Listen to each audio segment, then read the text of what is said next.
Hello and welcome to another episode of SDS. As you know, it is now Tuesday, which means it is Premier League Roundup Day, which means, I don't know how long this episode is going to be, but judging by previous episodes and judging by the games that happened on this weekend, I'm assuming, you guys already know, you can see how long this is, but I'm assuming it's on the latter end of 2 hours. And I guess so too. So we've got a lot to digest, okay? It's been a big game week. We're getting close to the next international break. So definitely a lot to talk about. If you guys are listening on the audio version right now and you want to head over to YouTube, SDS on YouTube. If you are watching on YouTube and you want to give it a listen on audio and you want to maybe, if you're going on a drive or wherever you listen to it and you can't watch us, okay, head over to all the audio platforms. Links are in the description below. You can choose whichever platform you want to listen to us on, all over there. But yeah, like I said, there's a lot to talk about. Big game week, big games, big decisions, controversy ridden, good goals, and yeah, undefeated streaks over. Lots to talk about. But before we do that, let me introduce my cast. Now, this is a big one because this is straight fact talking cast. I haven't felt like this in a while. It's like it's gonna be good discussions, good debates, hopefully. And there's a lot of venting going to happen today. So the man to my right, we're fortunate enough, we had Kieran Richardson come on. We've had Rio Ferdinand come on the channel. And now I've got a third footballer. Ferran Torres is here. Hey.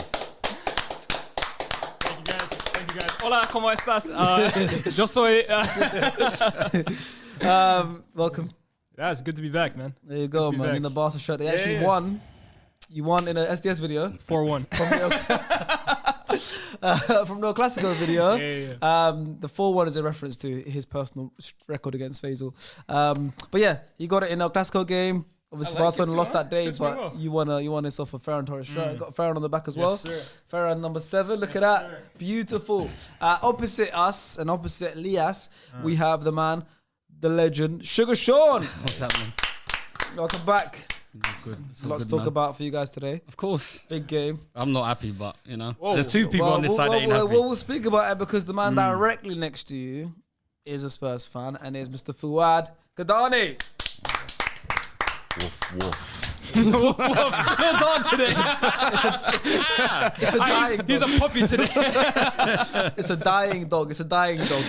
Okay, so yeah, we've got Fuad, we've got Sean, we've got Lias, and obviously we've got myself. So we've got 4 different teams represented today. You guys feel free to enjoy, sit back. We're going to talk about all the games. Leave your comments below and things you don't agree with, things you agree with, your statements about your teams. As usual, if you want to be a correspondent, because you can't watch every single game. So a lot of times you have to rely on the correspondence, especially when we get to the latter end of the episodes. So if you want to be a correspondent, you want to help out. If you support teams like Luton and Sheffield United, Nottingham Forest, all those kind of teams, let us know. Hit up the SS account, hit up the SEEP, and we'll get your correspondence in future. But before we get into the games today, okay, I just want to say thank you to our sponsor, Opta. Big one. Yeah, give him a standing ovation. I've been a fan of Opta for a long time, man. That's why I rely a lot of my stats on. So thank you, Opta, for sponsoring this video. And I do want to talk about it a little bit before we do, like I said, before we get into these games. Say hello to Opta Max and Opta 5, okay? The groundbreaking player rating games that are changing the way we analyze football performances. As you know, we analyze games here on the Premier League Roundup show. So Opta Max and Opta 5 help us with that by helping us look at player ratings, okay? Opta Max, Opta 5 is the future of football analytics powered by real-life data analysis. These games focus on predicting the best players in each match every game week in the Premier League and WSL season.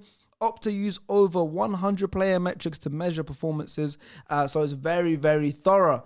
Okay, and here's the best part: they're absolutely free to play. Love that word. Anyone can play. That's my favorite word. Love that. You're free, right? Yeah, I love Anyone can play. So we're gonna be competing against each other. Yeah. This weekend we predicted 5 matches. Which is going to be Wolves versus Spurs, Palace versus Everton, Brighton versus Sheffield United, West Ham versus Forest, and Chelsea versus Man City, which we'll be discussing their current games from this game week in this video. And then we're going to be predicting their next game, which is the 5 that I just mentioned, who we think will be the star players of those games. But wait, there is more. If you pick all 5 correctly, all 5 player of the matches correctly, you can win $6,000. What?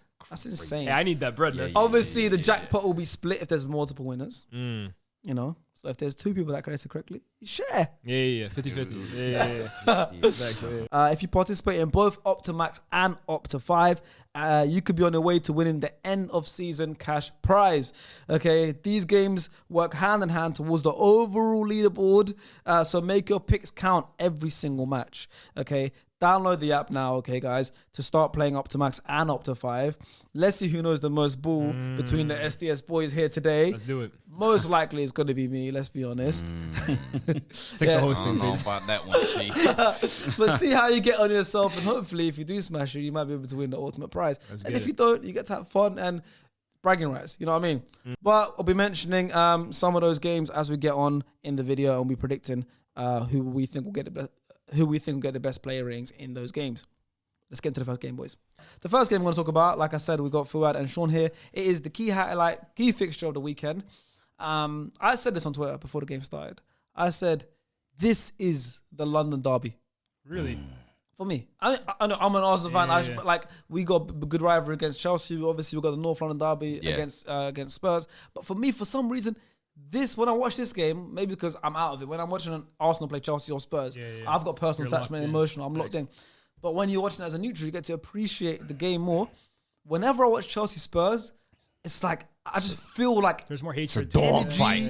It's a fight. You know, this is the. Do you guys feel it as well whenever you guys play against? There's definitely more hatred, I would say, in between Spurs and Chelsea than I feel like there is even Spurs and Arsenal. I think Spurs and Arsenal, the North London derbies are just local rivalry, isn't it? And I think the games are probably more entertaining, I would say. However, the games of Chelsea, like today was an entertaining game, but I don't think it was for footballing purposes. If that makes it was all like the incidents and everything kind of happening around it. But this, for me, I still hate Arsenal more. I'm not gonna lie. Who do you hate more, Chelsea? Spurs or Arsenal? Spurs are the worst.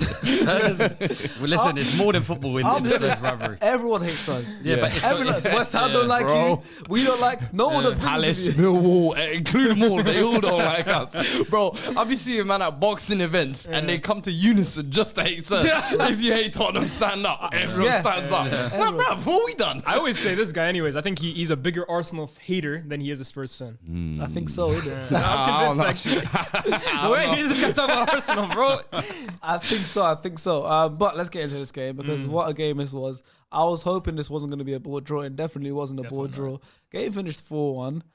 There was 10 goals in the game. Bruv. 10 goals in the game. 5 of them disallowed. So let's talk about the game. And obviously, we've got a Nico Jackson hat-trick as well, which we need to get into. Bro, I mean, amongst all of this game itself might be an hour long. I genuinely the analysis. Honestly, there's so much to get into. I don't even know where to start. But should we start? Let's start at some incidents, okay? Should we start at so the first goal, 1-0, Kulusevski. Bro, I thought the way we started the game, we actually started really well. I think the first couple of minutes, actually, I was surprised by how well Chelsea were pressing. I was like, oh, yo. But then the way we were kind of breaking out of that, I think the second goal kind of came from that, us starting our build-up. Right from the back, pop it out, boom. And I thought 1-0, all right, this is how the game should be going, honestly. Coming into it, I was like, this is the first time in a long time where I'm actually playing Chelsea and I feel confident of getting a result. And I look at Chelsea and I'm like, I don't see why I should be scared. Like right now, they're still finding their teeth. They're struggling up front. Our defense is pretty solid. We found our patterns of play. If we can get the first goal, this becomes... I agree, yeah. For some weird reason today, we scored the goal and then said, you know what? Let's turn this into a UFC scrap. We said, forget football completely. We're just going to start smashing, man, out of nowhere. And it started almost like a build. It was similar like... we'll talk on later as well. Yeah. The Arsenal-Newcastle game where one tackle was all it took. And I think it was the Romero-Udogie kind of incident. Yep. After that, it just became every man just going after every man. And I started to feel like, yo, we're losing our game plan. And pretty much it all just went downhill from there on. The injuries started to pile up. The red card comes with Romero. And listen, I can sit here. I love my dogs. You know, I love my... I was about to say something crazy there. Hard players. That was so crazy. You barely saved that, by the way. Well, I love a good, strong challenge, but that was too much. Even for me, I looked at it, I was like, you can't get away with that. It's the follow through. Yeah. You got a good, strong tackling, but there's no reason for you to follow through like that. Here's the thing, Romero too, right? Like I think Romero is a very talented player. Yeah. I'm a fan of Romero, but I think too often with him, it's a case of like he treads the line too much between okay, aggression, which we all like, and flat out dangerous, bro. Like that tackle, he could have genuinely I always find those ones are tough, right? Because you win the ball and it's like the follow through. I always find those like I don't like the way they're officiated. But this one, bro, the way he goes into that, he could genuinely break Enzo's leg. Teammate as well. Let's not forget him. But it's not like hatred or it's not malicious. Like it's who he is. But it's too much. I think. And it's cost his team. And the thing is, it's funny. I think this season he's actually gotten away with it. He hasn't picked up many yellow cards. A lot of the times when he's done those types of fouls, he's won the ball, stands over the striker, and you're thinking, you know what, dog, that's what I love. We were praising him this, especially the first few games this season. No, just in terms of his like disciplinary record, we were praising him. Yeah, we were like. Everyone calls him a dog. Everyone knows what kind of aggressive player he is. But we were saying early on, by the way, Romero hasn't received the yellow card in the first 4 games, in the first 5 games, whatever it was. I think he was lucky, though. I can't lie. No, that's what I'm saying. He was getting away with a lot of stuff. But then today, you can't get away with that. I'm sorry. And especially when 5 minutes earlier, you could have actually been sent off with that one as well. And I'm like, come on, bro. Like, you're actually costing us at this point. Porro, I'm sorry. Today, first half, you was an absolute liability. Every time the ball came into him, just a bag of nerves. And then Udogie, as much as we wanted before the game, we were praying he starts. He was the same as Udogie on the other side. And I was like, bro, what's going on? Since we went 1-0 up, the nerves have just seeped down. You know how it is once you go down to 10 men. It's pretty much backs to the wall, wave after wave. But, and this is where like I think the biggest talking point for me is... The second half? I think just in general, even going down 10 men and then 9 men, Spurs didn't defend, like, for example, Liverpool against you guys. Yeah, go ahead. Oh, my God. So then second half comes and you're thinking, the best thing we can do is at least, I remember, was it 2 or 3 of your players picked up a yellow card right before the half? Yeah. I said, we need to target one of them. Go and make this equal 10v10. We can maybe make it a game. We go down to 9 men after 5 minutes. I'm like, you know what? This is over now. It's back to the wall job. What does Andrew do? He says, I'm standing on business. No, think about that. He pushed the line forward.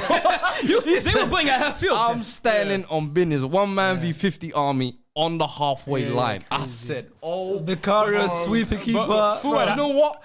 Vicario today? Yeah, he saved you guys. I don't care 4 goals went in. Enough. Man of the match for me. Because you kept that could have been 7 or 8 if it weren't for him. I have a question for you, though, because Ange was even like defending his decision to do it after. No, but I'm trying to look at it from his point of view, right? Because I don't think Ange is an idiot, right? Yeah.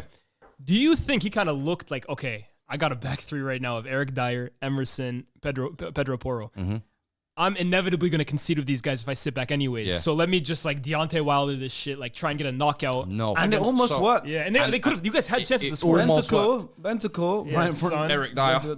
Dyer obviously was offside. So do you think maybe that was his mindset? Now, there's a part to that where I'm thinking, go for it, stick to your principles if you catch them. And I think there's a part of him that was also thinking, Chelsea don't have the killer in them. They've had a few chances where they've broken through, Sterling's fluffed it, or Jackson's fluffed it. Let me see if you can break us down. And to be fair, for 15 minutes or so, 20 minutes, it looked like, hey, Ange might be doing something right. But I was like, bro, this shit is going to crack eventually because Chelsea have the excess numbers. And you was just seeing 1 ball was all it took to split us, basically. It was like a training drill. Bro, as soon as we went down to 9 and I saw Ange weren't dropping the line, we threw away the game. So for me, the players have to hold their hands. Destiny, Romero, and then Ange, I'm sorry. That second half, you could have managed that better as well. For me, there is no reason to... The whole second half you're going to play on the halfway line? Yeah, that's crazy. That's just naive, in my opinion. And I'm all for sticking to your principles. But it comes up... I think it's almost arrogant, to be honest. Yes. Borderline arrogant. Yeah, fully, I agree. So for me today, deserve to lose, but unfortunate. And the worst part about it is it's not just a loss. It's now the knock-on effect. You've got 2 suspensions in that back line, which has just become settled. You've got Van der Ven, who hamstring injuries. Looking like a long one. Bro, I literally said it on the weekend as well. I said, I know everyone's looking at us and saying, yeah, Spurs are going to crack. And all it takes is an injury to Maddison and an injury to Van der Ven. It's like a they both happened in the same game, plus add a couple of suspensions to your... When I said it, I'm thinking 2-3 months down the line, within the space of 10 minutes, both men went down, bro. I wanted to rip my dreads out. Yeah, and you were live as well on stream. Sean, are you happy with that win? Do Chelsea have killers in their team? Like, for us, they don't? The thing is, I'll start off from where we started off in the conversation. It's just the fact that with Romero, I can always count on him to be tapped in big games. It's true. But we've all been saying that about how Van der Ven has been his calming solution in terms of how he has to, when he had Dyer and all these kind of guys beside him, Ben Davies one side, Doherty, whatever. Davinson Sanchez. Do you know what I'm saying? Davinson Sanchez. He had to be an engager. He felt like he had to be the main man. He had to go in, flying tackles, all the stuff. But when it comes to big games like this, like Fuad said, in the first 5-6 minutes of the game, Tottenham looked like they were okay on the ball, but we looked like we were pressing, because a lot of times that we were pressing them into their corners, across their back line. A couple of the passes looked kind of loose, and we were kind of congesting quite well. So I felt like, do you know what? Even though we went 1-0 down, I said, even though there was a little bit of a storm 2 minutes after that, and it could have been the 2-0, the offside, I said, right, let me just let's see if the game calms down, because I feel like our general pressing was okay, and it's been like that against big sides anyway. But like, we congest well, we play well against 11v11. Like, I genuinely think this is why it's just like, if this doesn't slap you in the face by realising that Chelsea cannot score goals when given blatant opportunities, and the people that we have up there and how toothless they are, it's unbelievable. Like, literally, because when it went into that, like, 15 minutes, I'd say Tottenham were very good. I say after that, we started to get a lot more on the ball. Yeah. We had our chances. We had our we had our Caicedo goal. We had the Sterling goal. Disallowed. I'm thinking, this ain't going to be another day where we're not going to get certain little things. Rubbing my hands at that point. Because I'm thinking Caicedo, I'm thinking Caicedo was so... finish as well, that was. Yeah, but so minimal. I'm like, is this guy really causing that much of a distraction? If it comes to touch of him, I'm like... But in the long run, you still got the goal, the penalty, and you got a man sent off. I know, but like... So it's like... I almost thought in that incident, I was like watching, I was like, okay, fine, offside. I'm with you, bro. I'm going to get into VAR in a bit, because I got my own shit. Got a lot of But anyways, okay, we ignored that. I was even thinking, Sterling dived. To be honest, it was a blatant dive. I was almost expecting them to call a free kick for Spurs in that incident right before the Romero thing. Yeah. But that's what I'm saying. It's just that kind of a challenge from Romero. It's just kamikaze. You can. That's what I mean. Rely on Romero to do something crazy in big games, and that's what happened. And then obviously we got the penalty from that, and that was a leveler. And I was praying for the red card to come, because of obviously I don't like, even before, I don't understand how they haven't addressed, even just go look at it. I know you're not going to give anything because it wasn't crazy malicious. Nothing's really been mad, but he kicks out on the floor challenge. I can't remember who he kicked out at, but but like, that's what I'm saying. But like, then like, I'm like, at least let him go see, or have a word in his ear. Maybe he might have had a word in his ear, told him like, yo, listen, my man kicked out at Colwell, like a little bit of a kick out. We're not going to review it to VAR because we don't think it's going to be a red, but it would have been a booking if you saw it, but we can't VAR bookings. So then when that's come about, it's such a high tackle on the thing. The Udogie thing, I'm not really pressed about. Like, in terms of the letter of the law, I feel like they need to go by the letter of the law, because if they go by letter of the law, it's a dangerous challenge. He's not in control of himself. He's got 2 feet off the ground. Both studs are up. Yeah. Like, if it goes by the letter of the law, they would send him off regardless of contact. But he only clips him slightly. For me, they're not red cards for me, but in terms of the FA's letter of the law, that should be seen as a red card. Yeah. I weren't too fussed about it, do you know what I mean? Because I thought the game was nice, it was intense, and then, it was like...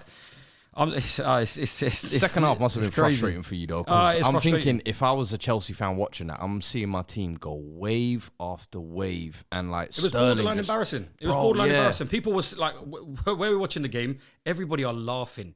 They're laughing at the misplaced passes, the decision-making, the chances. Because all it was like, I can't understand how Ange in his head, like, if he's done any research on Chelsea, if you feel like you know anything about Chelsea and how Nicholas Jackson's been up front and how our front three have been up front, we don't have shooters from midfield. All right, you're down to 9.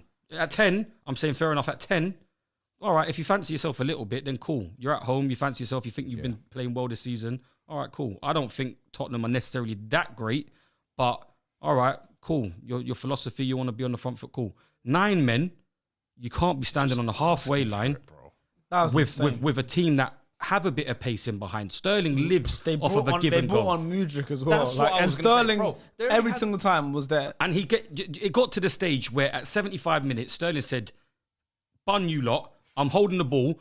We're 2-1 up now. I don't need to be doing these runs. I've done about 15 of these runs for you lot. Cucurella won't pass me the ball. Jackson won't square me a ball. None of these men will square me a ball. We can't. Surely you do this in training. Square balls finish. Just square balls finish. You take advantage of less men defending. Sterling, that's his entire career at Manchester City. Is literally that move. He's looking for that give and go ball over the top. It was on every single time. I'm thinking, how has Ange not just said to myself, let me just park 6-7 man in front of the ball? All right, you've taken Maddison off the laziness in terms of like people that are going to go do that running. Maddison ain't going to do that running for you. You've got Bissouma, you've got Papasar there. you got guys in there that brought can do on that. Højbjerg. Brought on Yeah, Højbjerg. yeah. Sit there He and was solid as frustrate well. Chelsea. Put them out wide. Jackson ain't a header of the ball. He missed that easy chance with the header anyway. Embarrassing. He's got to have the worst hat trick in Premier League history. He does the Sue after. Bro, I've done this. I've done Sue. He did that Rashford. He was like Pogba. He did the Pogba. How many people? Player who did like 7 celebrations. He was doing veins. He's got the badge. Jesus, he did man. a Sue on the third. I know Faisal was going crazy, by the way. Faisal like, I told you. Hey, but it's just one of those games. But it's just one of I those hate that games. guy, you know, I hate him. I said it to my brother just before the game started. I said to him, listen, I guarantee you, it's just one of these games. Nicholas Jackson's going to score. The shittest guy on the pitch is going to score. It's Monday Night Football. It's on the TV. It's drama city. Tottenham Chelsea is yellow cards, red card potential. Guaranteed. Easy. Then you add like the last few years, the sprinkle of a former manager coming to go manage his. Yeah. And it's just crazy. But I don't know. The biggest takeaway for me, bro, is VAR. And we're going to probably talk about VAR every single lot game of today, this yeah. weekend. I was every single game almost had a huge VAR decision. And what I always tell you, right, the biggest gripe I have with modern day football is I feel like, the game is becoming too like calculated. Everything is now like an exact science. And I always say that about like individuals and players. But it's getting to a point now where I think VAR has killed the spectacle of football, bro. We had 12 minutes of added time in the first half. How can every single 5 minutes there's a stop and play? 60 seconds, 75 seconds for VR to go check it. The entire flow I of the feel game bad for is the killed, for the bro. fans that are on the ground. 100%. Like, I'm never going to say, because everyone is saying, it doesn't matter because the most important thing is getting it right. Okay, they got it right. I didn't think there was a single decision they really made wrong. But is it worth it when at the end of every single half, we have 12 minutes of added time, the game has been ruined basically because of all these stoppages? At the end of the day, football is for the fans, bro. And from a viewing perspective, I think it kills it. But then when you're getting your minutes back at the end, is that not like almost giving back I to the get fans? that, bro, but like I don't know. You lose the intensity of that game as well in terms of 100%. the ferociousness. I feel like you might have had even more yellow cards, more red cards in that game if you allowed that game to just be quickly done. There's just some stuff for me that doesn't need, like the Reece James one, for example. Like that for me can be viewed like during the pace of the. I don't think they need to stop the game. You see that Reece James just naturally did like that. Yeah. That's 60 seconds gone right there. For the life of me, and then. Again, I'm going to speak about it on a different game as well, too. But like the Caicedo one, okay, they called it for something else. But I feel like offside, and when we talk about VAR, the entire reason we brought it in was because like we didn't want to give an unfair advantage to the other team. But there's some incidents where we're calling offside or whatever for literally like a hair. And it's not a case of like, Chelsea were cheating to get that advantage or Spurs were cheating to get that advantage. In fact, the opposition team is probably thinking, wow, we got away with one, bro. Yeah, because we weren't defending well. Yeah. So, look, I'm not saying that, get rid of VAR, we should be letting these things go. But the way it's used in this country, and I always say, in the World Cup, we never have an issue. In La Liga, I don't think we have an issue. Even in AFCON, right? I don't think we have an issue there. But in the Premier League, the people using this technology, bro, are tapped. Do you think there should be a time frame on it then, on the decisions maybe? I just think... Do you think that maybe speeds up the process? But I think that also have a lot more wrong decisions. So now they're rushing, they're panicking. It's like you've got 60 seconds. Yeah. And People they know, operating in it. okay, cool. The technology itself is not the problem. And here's the thing too, right? This game, okay, they got it right. We're going to talk again another game, but every single week, there's decisions that we're still not sure they're getting right, bro. It's still humans judging It's the it. And PG people, man. They're crap. PGMO, sharks. MO. They're crap. It's They're I crap. agree. But it's just referees as a whole in the Premier League. And I remember I listened to a podcast called The Beautiful Game. It's Alan Shearer, Gary Lineker, and Michael Richards. And I was listening to it on the way here. And Gary Lineker said literally, it was like, the Premier League, we have the best players, the best coaches in the world, best stadiums, best fans, best atmosphere. We don't have the best refs. But the worst. That's what I'm saying. And We it's sent true. one to the championship this I weekend, said bro. we need to outsource, man. It's true. But it's It's the changed. angles though as We well. have why don't we have any foreign refs? We have Actually, foreign we have managers, players, foreign yeah, players. Everything is foreign But all the except Premier the League refs. managers, all the refs are English. Look after their mates. Thank it God, up. thank God Mix Anthony it up. Taylor's been sent to the championship now. He messed up again in the he messed championship. up. They might have sent him to the League One. Thank the Lord. Yeah, double demotion. Facts. But it's the fact that they like at grounds in the Premier League by now. All you need, what would you need? Maybe 10 cameras, 11 cameras to go down the whole of a byline to be able to get in line with something. Because even like Lias is saying about you're looking for an angle where you can draw the line to make it look like however you want the game to go. So if it's 1-0, if it's 1-1, if it's 1-0 to a team and they're going to score and make it the second, you're probably trying to find the angle that makes it look like That's it's actually offside. so true. How do we know, by the way, that that's like we just almost like take their word for it? Okay, not. yeah, this Because line with is the straight. moment Because the the ball's same, released. Every angle looks different. That's what I'm but saying. the same yeah. argument that they're using for the whole fact of obviously we'll go on to that other game, obviously with the ball being out. Yeah. The same way you're saying that you can't guarantee or determine whether a ball is by it being, unless you're over the top of it with goal line technology, then stop looking at camera angles that are 5 yards behind play where somebody's leg might be actually further looking outwards than actually a person's chest, which is more over it from the natural line of angle. It's just a choice of angles. You don't need more than 10, 11 cameras on both sides of the pitch to be able to make decisions easier. More than enough. I think it's killed the game, to be honest enough, with you, bro. I know people will say, oh, the game is more fair. And like, I get that. I'm not trying to say let's go back to the Stone Ages when we were like, okay, Drogba and Makeda. Do you remember that one game, United Chelsea, where there's a handball and it's offside? I'm not saying go back to that. We got more cameras in the SDS studio than the pitches. I get that. Like the blatant ones, we need VAR to iron out. But bro, I feel like at this point, it's getting ridiculous now. Every single week, that's the biggest talking point out of games. How can referees be the biggest talking point out of a game consecutively every single week? Did you not say that it was the case like that before VAR came in? Not as much as now. Not as much. Now, I bro, feel like refereeing decisions were always a talking point. Not as much. Now I'm saying it's the talking point, bro. We're coming out of game saying this was the talking point of the game, and it's not just one game every 3 weeks or something like that. There's like 5 games a weekend, bro.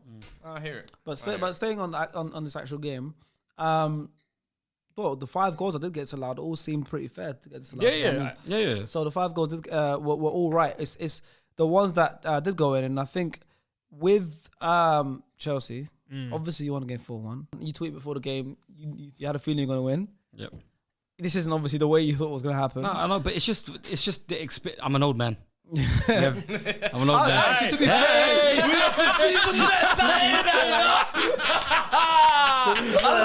this might be the oldest side of the table. We had weight tilt last 2 weeks ago. Now we got age tilt. The age tilt on this table is crazy. I seem to be a major part of every tilt. To be fair. This is crazy. It's true. It is. It's more than that. That's a 60 plus. Oh mate, combination age. Nah. But no, it's just like I could smell the result. Like I genuinely don't feel like. I had a feeling as well. I don't feel like Tottenham. Like I feel like they've been okay in games. I feel like they've been marginally better than certain people. But it's like when they talk about matchups, I've been seeing people's 11s, predicted 11s, and all this kind of stuff. Like, oh, Udogie gets in, Pedro Porro gets in, the whole back line of Tottenham get in. I'm like, they've been all right in certain games, but not every game. Like Udogie's been great. Like people are telling me, oh, in international, like he got hooked at like 55 minutes, 60 minutes when he was crap against England. Like I feel like they've been all right. They snatched late games. They struggled to break down the Luton side, even though they had 10 men. Obviously, they had 10 men, but like it's just they've been all right. And I feel like we play good against the bigger sides. True. We're intense press. We work well as a unit defensively. It's just this attack. We are midfield. Everybody loves Enzo. And like I said it 2 weeks ago, what did he do today? He was dreadful today. He time on the ball, trying to get the ball out of his feet. Like, what does he give us creating wise? Not much. He's a ball mover. That's about it. Who you moving it to? Conor Gallagher, Caicedo. Hardly the most creative of players in the world. That might be the first. I think Gallagher created, by the way, the first Chelsea fan I've heard talk on Enzo like that, because it almost seems like since he signed, he's been in this kind of like protective bubble of the World Cup. Everybody He's seems the to love him. Argentine, South But all his American highlights are from his Argentinian games. Yeah. Like, when are you going to give me a performance for Chelsea? Like, you carry this game. I've had Cucurella give me a man of the match performance before Enzo was giving me a man of the match performance. And that was Cucurella's only played 1 or 2 games. That's crazy, because I said today as well, if Chelsea were going to come in and get a result, they needed their big stars to turn up. Whether that was Sterling. I said it's cute turning up against Luton and Burnley. Yeah. Can you do it in a derby? Yeah. Enzo was another one. I think Mudryk, when he came on as well, can you make a difference? But I'll be real though, right? And this is like I have the same kind of issue with Caicedo, even though he had actually a really good game today. He had a good game today, very. But like this is where I have an issue when we're talking about £100 million pounds when it comes to these kinds of players. Yep. Enzo is never going to be like it or not, he's never going to be that guy who's winning you games single-handedly. He doesn't warrant that price tag. I always say like those kinds of price tags for me are for like match winners or like Declan Rice, for example, right now is for me living up to that price tag. But in my opinion, we owe West Ham another 20 million. My point is, I think that's a rarity. To be honest Thank you so much, guys. I'm on the borderline with the Rice at that money as well. I don't like these defensive midfield side. 100%, because you spend that kind of money for players, in my opinion, that are going to like win you games and eventually single-handedly win you titles. But with this whole FFP and all the budget and all this kind of stuff like that, all that is the kind of money that you utilize for them special players. Because then we get left with, all right, so you spent that £200-300 million on them kind of guys. Now we've got 60 million to share between 2 players up top, all right, or 80 million. all right, so we have to go get Nicholas Jackson and Madueke. Yeah. So these are the kind of guys we have to win us games. It's true, to be fair, right? So we already spent. You almost Mudryk- handicapped we spent yourself, 80 odd million £80 He was supposed to be the superstar. Mudryk is bloody diabolical. He is diabolical. People are saying, I've got people on Twitter like, the big like 400, 500k like followers. Oh, Mudryk, he's become so much better this season. He's given me nothing. To be fair, he was on the ground. 20 Like, minutes. He gave me 20 minutes. minutes against Fulham. 20 minutes. And that's all he's given me this whole season. That's why he doesn't The start cross against Arsenal. that he meant that, didn't he? Like, this is what I'm trying to say. Like, he was abysmal. He's been abysmal. He's for £80 million. It's a massive gamble, to be honest. Our manager doing confidence boosting things. Hit the crossbar challenges to get his confidence up and stuff like that. What baby and stuff are we doing with these kind of You special players? wouldn't think they won today, huh? Nah, I like this. He's like me. He's like me. Because I'm being honest. I'm not the one that's trying to do this kind of stuff where these Chelsea players are magnificent. No, we're not. We're crap. Nicholas Jackson is the worst striker that Chelsea has ever signed. The worst. Certainly. Tesman is better. Morata is better. Werner. Higuain is better. Werner was Timo sick. Werner gave me more. Werner was good. He's got a hat trick against what, Brighton? He just scored a hat-trick against Spurs. That is the worst hat trick in Premier. He is horrendous. Werner's off the ball run in Champions League final. Franco Di Santo. Oh my God, Franco De Santo. give me anybody before this guy. Hold on, Shevchenko is the worst you signed. Stop. Shevchenko hit a left foot, a top screamer against Tottenham. I remember that The one. lane. In the FA Cup. In the FA Cup, but it was a screamer. Even Bebe gave us a moment. That's 1 in a million. Bruv, he's giving me nothing. Like, you're giving me, like, again, he got booked I today agree. I again. think he's like thinking, please. Sinogo level. Yeah. Oh, think brother. so? Nah, I think you lot are being too harsh. He's got no weak was foot meant to go to shooting. Bournemouth. No strong. Has he got a strong foot? I get it. He might not be a Chelsea caliber player, I would say, but I definitely do think there's a rawness to No. him. I think he's okay. I think he's all right, but I'm seeing some he could stuff. be like a Solomon Kalou, I think. Solomon Kalou had understanding under His control of the IQ ball. was really good. Bruv, Yeah. this guy's third goal today, he sent himself that sent the keeper. Oh, yeah. And That was read excellent. and got him back on balance. If he meant to go around Never in a million years. I'm sure he just He wanted to pass that ball so badly. He wanted to pass it so badly. He said, The keeper went down. You realise he was okay, offside. I can turn. Bruv, he is the worst. We've got the combination, and Sterling's probably thinking, Jesus Christ, what am I working with? Nonny's here, Mudryk's here, Nicholas Jackson, bruv. But he's not doing himself any favors himself. Sterling needs to be like, I am Raheem Sterling. I am a Premier League legend. You know? Yeah. But his game as well too. It's He needs to be like, I need to, be the one that does the big things. I Because don't you've got blame Nicholas him. Jackson, who is 22 years old. Yeah. You know, Mudryk's 21, Yeah, he is 22 years old. he's the most Sterling is experienced other than 28. It's Thiago. mad as well. Sterling's a Yeah. lot younger than everyone thinks. He's only Yeah, 28. yeah. Sterling needs to be like, I need to lead the line. Look at Heung-Min Son on the other side, right? Yeah. He's now the striker, and he's performed. He's top 5 Premier League striker, maybe top 3 right now already. He's top 3 Premier League striker. Serious striker. Sterling needs to go, put me through the middle. Yeah, let me lead the line. But at the same time, too, right? Like I don't. Sterling has never been that kind of guy. Who's gonna pick up the ball and just create for his own. Like he's He's not got that it. player. He's got it. That's exactly. He's not got that- it in his game. No, but it's not. It's not his forte. But my point He is, had a segment where he won City that league title that year Yeah. where we had them clutch moments. But But the other clutch than that, goals, it's yeah. a systematic 100%. player. We know his best attribute is his IQ, his Yeah. movement, and in front of goal. Okay, Yeah, you may miss a few too, but he's gonna score you goals. So.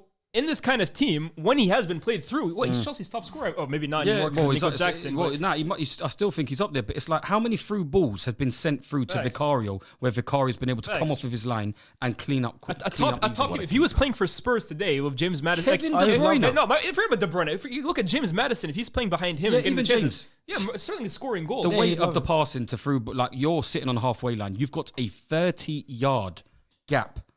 You got 30 yards to play that ball into with waiting. You're telling me you can't wait a pass within 30 yards. That's why I told you Raheem gave up afterwards. He said, sod this. I'm used to playing He with looked frustrated at one point. João Cancelo balls and Kevin De Bruyne balls and Gundogan balls. You're giving me these stupid guys. Enzo Fernandez, Reece James overhitting past his... Oh, bruv. These are world beaters, He bro. looked World beaters, apparently. These are world beaters, man. World This beaters. is Nah, it's these are frustrating the still. big names, but I agree. I think with Chelsea midfield, there's not right balance. You know, like you said, you got Caicedo, Gallagher, and Enzo. Yeah, all three. Gallagher, I think he created 5 chances today. Yeah, Gallagher, he did create 5 chances today. Actually, it was the most he's ever created in a single Premier League game. But I mean, it's Great against stats. 9 men. Against I 9 mean, them through Hey, that's balls your guy. were That's wide not- goals. that's your guy. No, I like Gallagher, but I'm just like, come I on, like this ain't the Gallagher. game to... same as like Yeah, Nicola but Jackson's hat trick, all of them against nine Enzo players. had 98 passes against Wimbledon. Most passes in the 98 passes. Whoop the flipping do. Like, come on, man. True. What is this, bruv? It's true, man. What is this? Where's the shame? Have some shame. Caicedo has the only one out of them. Caicedo's grown on me. He's been tenacious. He runs down people. He ain't got a mad change of pace, but he is constantly running, and he's got a crazy. He's been improving game by game. If you got a Caicedo, you got to have a couple creative players. Give around me him. something That's the around problem. him. And that's why I don't understand. Again, people will kill me for this. I don't understand how you spend that much money in your midfield when everyone is fit. Is supposed to be what? Lavia, Enzo, and Caicedo. Lavia. But he's not creating chances either, bro. He's Lavia can't even get fit. No, but even if he does get fit, that's the three that you've dedicated the most money to in your midfield. Yeah. Where's the creator there? Yeah, it's mad. It's what I've been. You asked. We've spent so much money, and that's what it is. It's the embarrassment. It's like you've spent that much money, and look at what we have in terms of like our defense has been perfectly fine. I've always been happy with my defense. Yeah. But going Who forward, is your defense by the way as well? Because it's like I've probably got 55 different players like centre back. Yeah. Levi Colwell playing to that what left is back it? didn't So make any Colwell sense at at left back, all. let's talk about Zero that. sense. So Colwell at left back one game, he's at centre back another game. Cucurella has been good, by the way. Cucurella's been good, very I good. mean, you recently. got I hate Cucurella, but he's been you good got the this season. Sassy who started today, but like I said, Colwell starts centre back sometimes Yes. as well. Silva starts You got sometimes, obviously Thiago Silva's ever present there. It Yep. seems you got Badia Shile when Yep. he's ready and fit. You've got Trevor Chalobah But still he's on the out the books. door, Yeah, realistically. Well, I'm just saying, like, I don't get Yeah, what I is know your what you mean. defense. What is your Our defense is like tactically. What I don't understand today is Well, that Wesley Fofana, by the way, is out. Yeah, that's what I'm saying. Fofana's out. Wesley's our best defender. Disasi played right back recently when Reece James and Gusto. Like, what is your that defense? didn't make at all You're sense. saying Like, you're happy with your defense. What's your defense? No, because that's what I'm saying. I've been so happy with my defense, even a lot though of good so many players. players are being rotated around, but we've got such good defenders. I feel like they're all very good to a certain level. Disasi is probably the least of all 7 of them or whatever it is, And even taken he's out of decent Chalobah. level. But he's been doing okay. He's not too bad on the ball, but he's physical. He reads the game well. He's able to come in and intercept kind of a couple times a game. He's all right. But in terms of tactically, you're coming up against Tottenham. Kulusevski's not no scrub. He can take man on. You've got Levi Cole was one of the most immobile guys as a left back. It's true. He's not stuck in stuck in the mud on the half turns. I've seen crap players like spin Levi. That's not to say Levi's crap, just not a but left back, Levi's not a left back. Levi is a very good on the ball, marshalling kind of centre half to be learning across from Thiago Silva over these couple of years. But like Disasi and Thiago Silva, I don't really like that partnership. But Levi Cole playing there is just madness for me. Cucurella is someone who's been showing you against Arsenal, against Saka, he's able to engage, get tight to people, frustrate people. He's good at doing them kind of things defensively. And he did that when he came up. And he done that when he came on. And that's what we needed. We didn't need Kulusevski getting 1v1 with Levi Cole. We need people to be at people. Reece James came back, first game back. He's been injured for a while.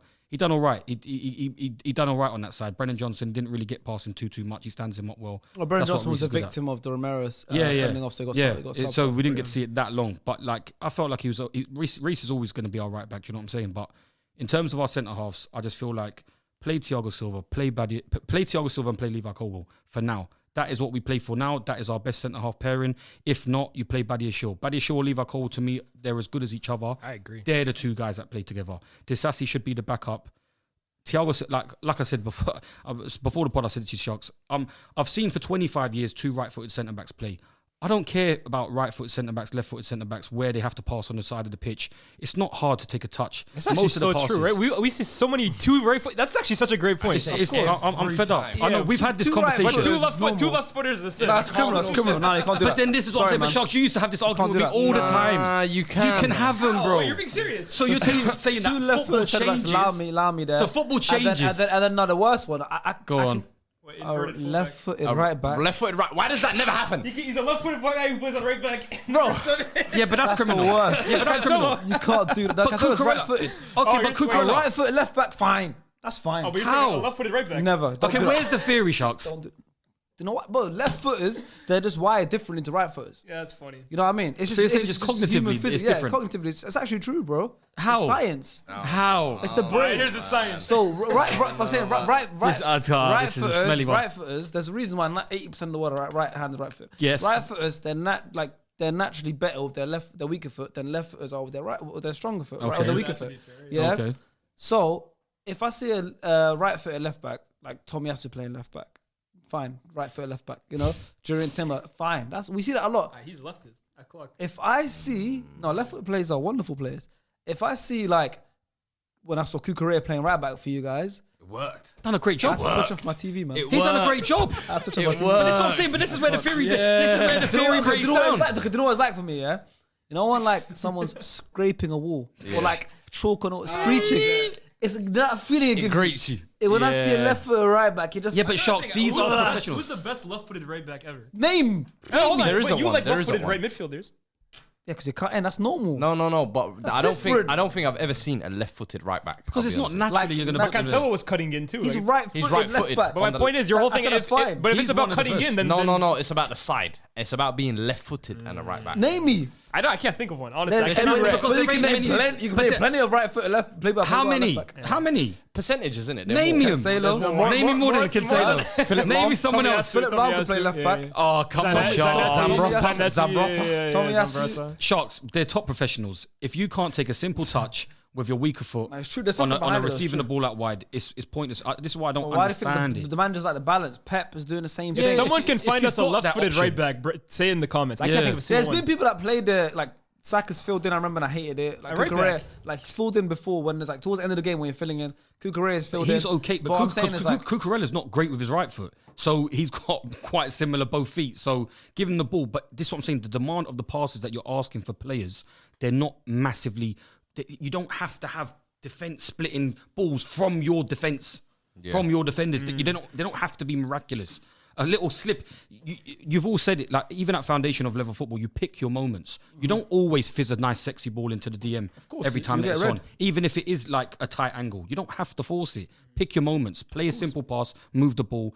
They're not hard passes. So that's why the majority of passes that you're going to get in a game or receiving the ball, it's not that difficult, bro. It's you. of course, but at the same time, the thing that makes the game so beautiful and unpredictable is they're humans. No one's perfect, so there's gonna make mistakes. Yeah. So just as much as you say they're professionals, they should be able to pull this off.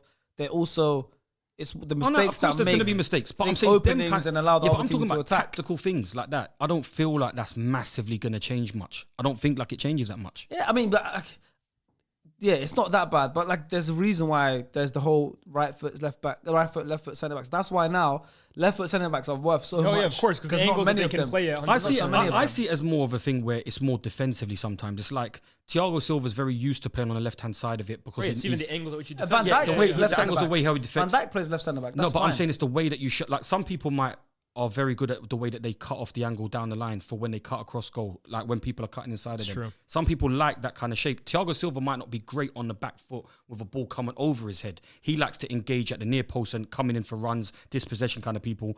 They're the kind of more tactical things I see more of defensively when you pick your left centre back and your right centre back, rather than just about how good you are with your it's feet. true. on the ball, yeah, that's different. That's Who was it different. that played? Was it Spain who played Laporte and Pau Pau Torres Torres, together? yeah. That's, part of that, I can't First think of time I've many. seen that, yeah. I have a question for you, Sean, though, because I agree. I usually the one who says most of what you say about Chelsea in terms of I look at that midfield and I look in general at the forward line too. Yeah. The amount of money you guys spent, in my opinion, doesn't equate good value for money. No. Definitely not. But the answer that a lot of Chelsea fans give me back is, oh, it's a process. These are young players, and you have to wait for them to grow. Where do you sit on that? Like, are you willing to give patience to this group? Or I'm fine with the thing is with me. I feel like as if when you spend a certain price tag on a player that you believe is ready for the here and now, they need to perform here and now. I'm not having this time where if you're good enough, you perform. There's agree. people in the world that are at Real Madrid, that are at all these other places at the ages of 17, 18, 19. If they're good enough and they perform, you're good enough for the now. So if you spend that kind of money, the designated money in terms of how much you spend on a player is a thing where, yeah, you might get value for money for a youngster that is 18, 19. All these, like Diego Moreira we sent on loan. I see him in the cup game. He didn't look good. the one you sent to Andre Forest, what's his name? Santos. Andre Santos can't get nick a game at Forest. They had to send him back, arguably. I don't even know if he's been reallocated to another club.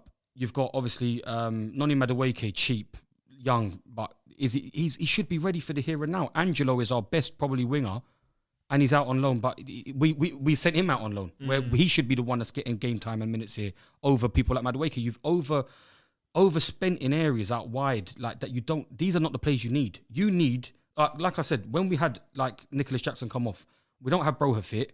Our three strikers are Broha, Washington, and Nicholas Jackson. David Washington. Crazy. David Washington. You know what I saw this weekend, by the way? John Kennedy on No fucking way. Fluminense. That's who No scored for way. them. John Kennedy. Man's name is John What Kennedy. man are naming dead presidents? Yeah. They say This is that's in front of goal. But that's what I'm saying. But I just know what the Brazilians are doing. Brazilians. I said, yo, If I dead see- president's hey, name. That one sound good. Hey, You're gonna see John Wilkes if Booth I next. see- Booth for BOOF. If I see a Brazilian named Abraham Lincoln, Nah. Yeah. Wouldn't be please surprised. come forward. There's a Brazilian called Lincoln. Back in the day, do you not remember? The attacking midfielder, number 10, he flopped. Bro, I remember. His name Bro, Abe. he's Brazilian. Abe Lincoln. No, but in terms of the project, I'm not there for the players that are there to grow into that project as of now, because the players that they've bought, you're talking about the Lavias, yes, I don't mind. The Caicedos, yes. But like Enzos, Mudryk, for yes. example. The Mudryks, I don't mind. But then I don't think that Mudryk, because of his price tag, Mudryk should be here for the here and now. This is why I'm on to people like Enzo. You're young, you were paid for that money, you need to be performing now. That's the type of performances. We can't affect the people's, obviously they're humans, You know, it's we don't mad affect their because price tag. the But players that's what like- it is. Specifically Enzo and Mudryk. Yeah. They didn't have much senior football experience when Nothing. you signed them. Hardly anything. Especially Mudryk. Yeah, like what, 20-something games Yeah, on his... even Yeah, Enzo, I 33, think he I played think it one was. season. Six for or- yeah. barely a season for Benfica. Had the Yeah. World Cup. And To be fair, he was I at don't think River, he had but like 20. Mudryk had like Yeah, of course. 20-something I think in senior Europe, yeah. senior games. Yeah, period. Enzo, I don't even Yeah, think he yeah. had 18. I think he had 16 or 18 appearances for Benfica. Yeah. That's He what played I'm trying half to the say. season. Yeah, yeah, yeah. It's mad. Like for you, these Chelsea scouts are supposed to be paid all this money to be able to go out and scout all these talents. So you're telling me out of these 16 games or a couple games that you've seen of these guys, you've said that they are here for the here and now. Give me Jude Bellingham, give me Declan Rice. That's what I wanted. Yeah. Give me players that are ready for the now. It's Do you, true. do you feel like a game like today, though, could be a Kickstarter for that? Like just for Nico Jackson, because I feel like last game when he had like Cole Palmer pointing him out where to run. I was gonna say clearly if he thinks he's the worst ever. No, signed. I get it. I don't think I don't get feel that. like there's any improvement with Nicholas Jackson, Fred. Not even just I don't. Nicholas Jackson. I mean, in terms of even like Chelsea, you look at it, the past terms couple of of games, team. I felt like you lot have been creating chances but not able to finish Yeah. it. Today, you get 4 goals. It's kind of not, okay, yeah, now we can score goals type Yeah. thing. But at least it's, hey, we got one over the team that was at the top. We ended it unbeaten streak. Nico, you've got a hat trick. Sterling, you showed some running. All right, Gallagher, you created what, 5 chances? Like, they should all be kind of building blocks. They kind of build from. It was And you can 1-0 say when 9 it was men. 11 v 11. It was 1-0. Like, you got to remember that. It's Like, embarrassing. People were laughing. I'm saying because you use it as like a momentum. What I was for gonna the say though, rest. they probably said the same thing when they you drew got to City next as well, But here's and what then they said the same thing when they Oh drew to my God. Arsenal. Could this be kind of like, even though they gave up the lead, but like, could this be a kick? The next game they lost. They lost next game. Yeah, so you never Brentford know. at with home. Chelsea. Yeah, I But that's don't the think thing with it's Chelsea, right? Last point. Go Like, for it. because it's such a young team and because it's such an inexperienced team, you don't have many leaders. There's gonna be these ups and downs. It wouldn't surprise me next Yeah, game, yeah. no matter who they play. They could play Bournemouth for all I care. It wouldn't surprise me if Chelsea lost that game. Yeah. That's why Faisal was telling me I think they're gonna make top 4 this year. I don't see any reality. Yeah, in Chelsea doing it. I said it to that you, as well. Sharky, the last time I was on. I said we needed those results because I don't feel like we'll be able to go and beat Brentford. I said all these 3 points matter for the here and now if we don't take advantage of it. Today we had to take advantage of it. Arsenal, we had to take advantage of it because these are the kind of games we can't break down these teams that play counter-attacking football against us. I'm we not don't going have to it. lie. It doesn't get any easier for you guys. But these are Because no, your but fixtures it now are does. It insane. does. It does get better. It's insane. We get okay? results against big City, sides. Newcastle, Brighton, United, Everton. away. United, Yeah, United and but- Everton is easy. We'll win. Yeah. We'll win a couple of them. But yeah, that's what I'm saying. Well, where do both these teams go from here? Because you've got the 2 suspensions, one of them being Romero. It's probably going to be 3 games. You've got obviously the Van de Ven Ven injury was gone, probably yeah. longer than Romero's 3-game suspension. Yeah. Obviously, so you got all of that. And next up, you guys have Wolves away. Yeah, Next up, you guys have City at City. home. for us, Quick it's- line. We're not obviously talking about our next games, but a quick Yeah. line on what you think's going to we need to brace ourselves till January, basically. For me, that's what it becomes. And just giving you enough of a platform this season to say, look, when January comes, back me. For us, I said start of the season, it was all about getting back in the Champions League. The title race, Sky, I'm glad all that talk can end now. Do you know what I mean? But now it's literally paper over the cracks till January and then actually get recruitment because you see the standard of drop off. When Maddison comes off, it's a Højbjerg or a Lo Celso. Van de Ven comes off, it's Eric Dyer. Udogie comes off, it's Davis. There's not enough depth. If this is the level you want to be playing at, you're not gonna go very far. But today is the first crack in the. You know what's crazy? I was prepared to come on Chink in the here. armor. Yeah. I was prepared to come on here and say something crazy, and that was the Spurs 11. In my opinion, is good enough, especially under Ange, that I actually think they could have gone like deep into this season. If they kept everyone, I'm not saying they would have won the league, yeah. but I look back at Leicester when they won the league, and okay, it's a much weaker league than it is. Like you didn't have Pep City, for example, but that It was a Leicester scarce team, 11. bro, and they Yeah. got so lucky that none of them ever got injured, bro. That same They 11 kept was it, yeah. from the start to the finish, Yeah. and I think this Spurs team they needed a lot of luck in terms of everyone had to stay fit and healthy. I actually think they're like, I see everyone predicting, they're going to fall off. They're going to fall off. If they had stayed fit, I think that this team is good enough and they're real enough that they could have gone deep. Now with Van de Ven and Romero, Van de Ven, we'll see how long he's out. Romero out. Madison, we'll see how serious that is. Yeah. Y'all can't cope. The depth is too poor, bro. The drop off from Van de Ven to Dyer. Yeah, but I feel like that's always been the case about every club in the league other than City. I feel like that's been the fact. You don't think Arsenal, Liverpool, they have like... They I had think it with Arsenal, Saliba last year. with Timber coming in, yes, but then Timber getting injured. Now the bare minimum of people ain't even happy with Zinchenko anymore, like coming off the bench. But at least, he's serviceable. Like, the Kiwior, the Tomiyasu, the Zinchenkos, I don't think they're as good enough as what Arsenal have in terms of their quality that they have starting 11. No, and other than City, I don't think anyone else is. No, I think Tomiyasu, if the sporting game last year was, everyone, like you just said here, you said Saliba got injured. Saliba went down, but Tomiyasu went down in that same game as well. I think if Tomiyasu, just Saliba, I think we still could have won, like, either not won the league or like gone a little further. Or maybe even won it. If Tomiyasu didn't go down, it was just Saliba. Yeah. It wasn't just this Tomiyasu injury was just as bad, if not worse, as Saliba. But I mean, just all over the because if Tomiyasu didn't get injured that game, simple fix. I don't think... Tomiyasu goes right back. Ben White slots in centre back For easy. me, those two Lost both of injuries- them. Holding had to come in. Those two injuries for me are the biggest, I would say, needle movers for us this year in terms of recovery. What Van de Ven has been able to offer, as you said, he's the yin to Romero's yang. Do you know what I mean? And Madison, in my opinion, he's the yin to Son's yang. Let's see, Bro. Son, without that kind of production behind him, Yeah. if he's as efficient, if he's getting as many chances. Yeah. And then your next game, Man City. Quick line on that. How you feeling at home as well, which is get for you easy. guys. City's the home game. only team I say, do you know what, Fairs? Charge the game. It's free. Charge the game. Charge it. Whatever happens. But at least they haven't got Kevin De Bruyne playing. But like, it's with their kind of plays that they have. It's all dependent on what their starting lineup is for me. If they got Doku starting, problems. If they got Grealish playing, we versus might have a Colwell. chance. Yeah. Long day. If they got Doku playing, it's a problem. But Grealish, yeah, I don't know, but I don't feel like City are that great in terms of the way that their general passages of play are in terms of constant, intense pressure. I don't feel like it's the same. So I feel like, and Haaland might not be available for that game anyway. So there we go. Chelsea are playing Man City, Yep. and that game is one of our 5 games that we're covering. yeah, You guys have it on your phone. yeah. Who is the player you guys are putting forward as the person going to get the highest rating in that game? I'll put Bernardo Silva. Good pick. Give me Messi vibes. Good pick. I want to see if anyone puts a Chelsea player. Elias? Hell no. It's obvious for me. Doku versus Colwell. I don't think he'll play. You don't That's think barbecue chicken, man. Hey, Doku is going to have a brilliant game. Oh, you don't think Colwell will play or Doku? They'll probably play Cucurella. That's still cash money for us, bro. Doku is going to be the player of the game. Fuad? I've gone Doku as well. Doku? Can't go wrong with that boy. Killer. To be fair, he was unreal this week. I've gone Rodri. I think it's overdue high, like, best player of the game. You know, it's been, he can be that player, get a goal, dominate the game. Suddenly he's the highest rated player in the game. I think this is the one. It's going to dominate the midfield. We'll talk about Chelsea midfield. It's going to dominate that midfield, and he can get a goal as well. Why not? Go for a different one. It's going to be a tough battle for midfield. Go for a different one. Roger, I don't go for the same one. And also, Spurs next game, Wolves.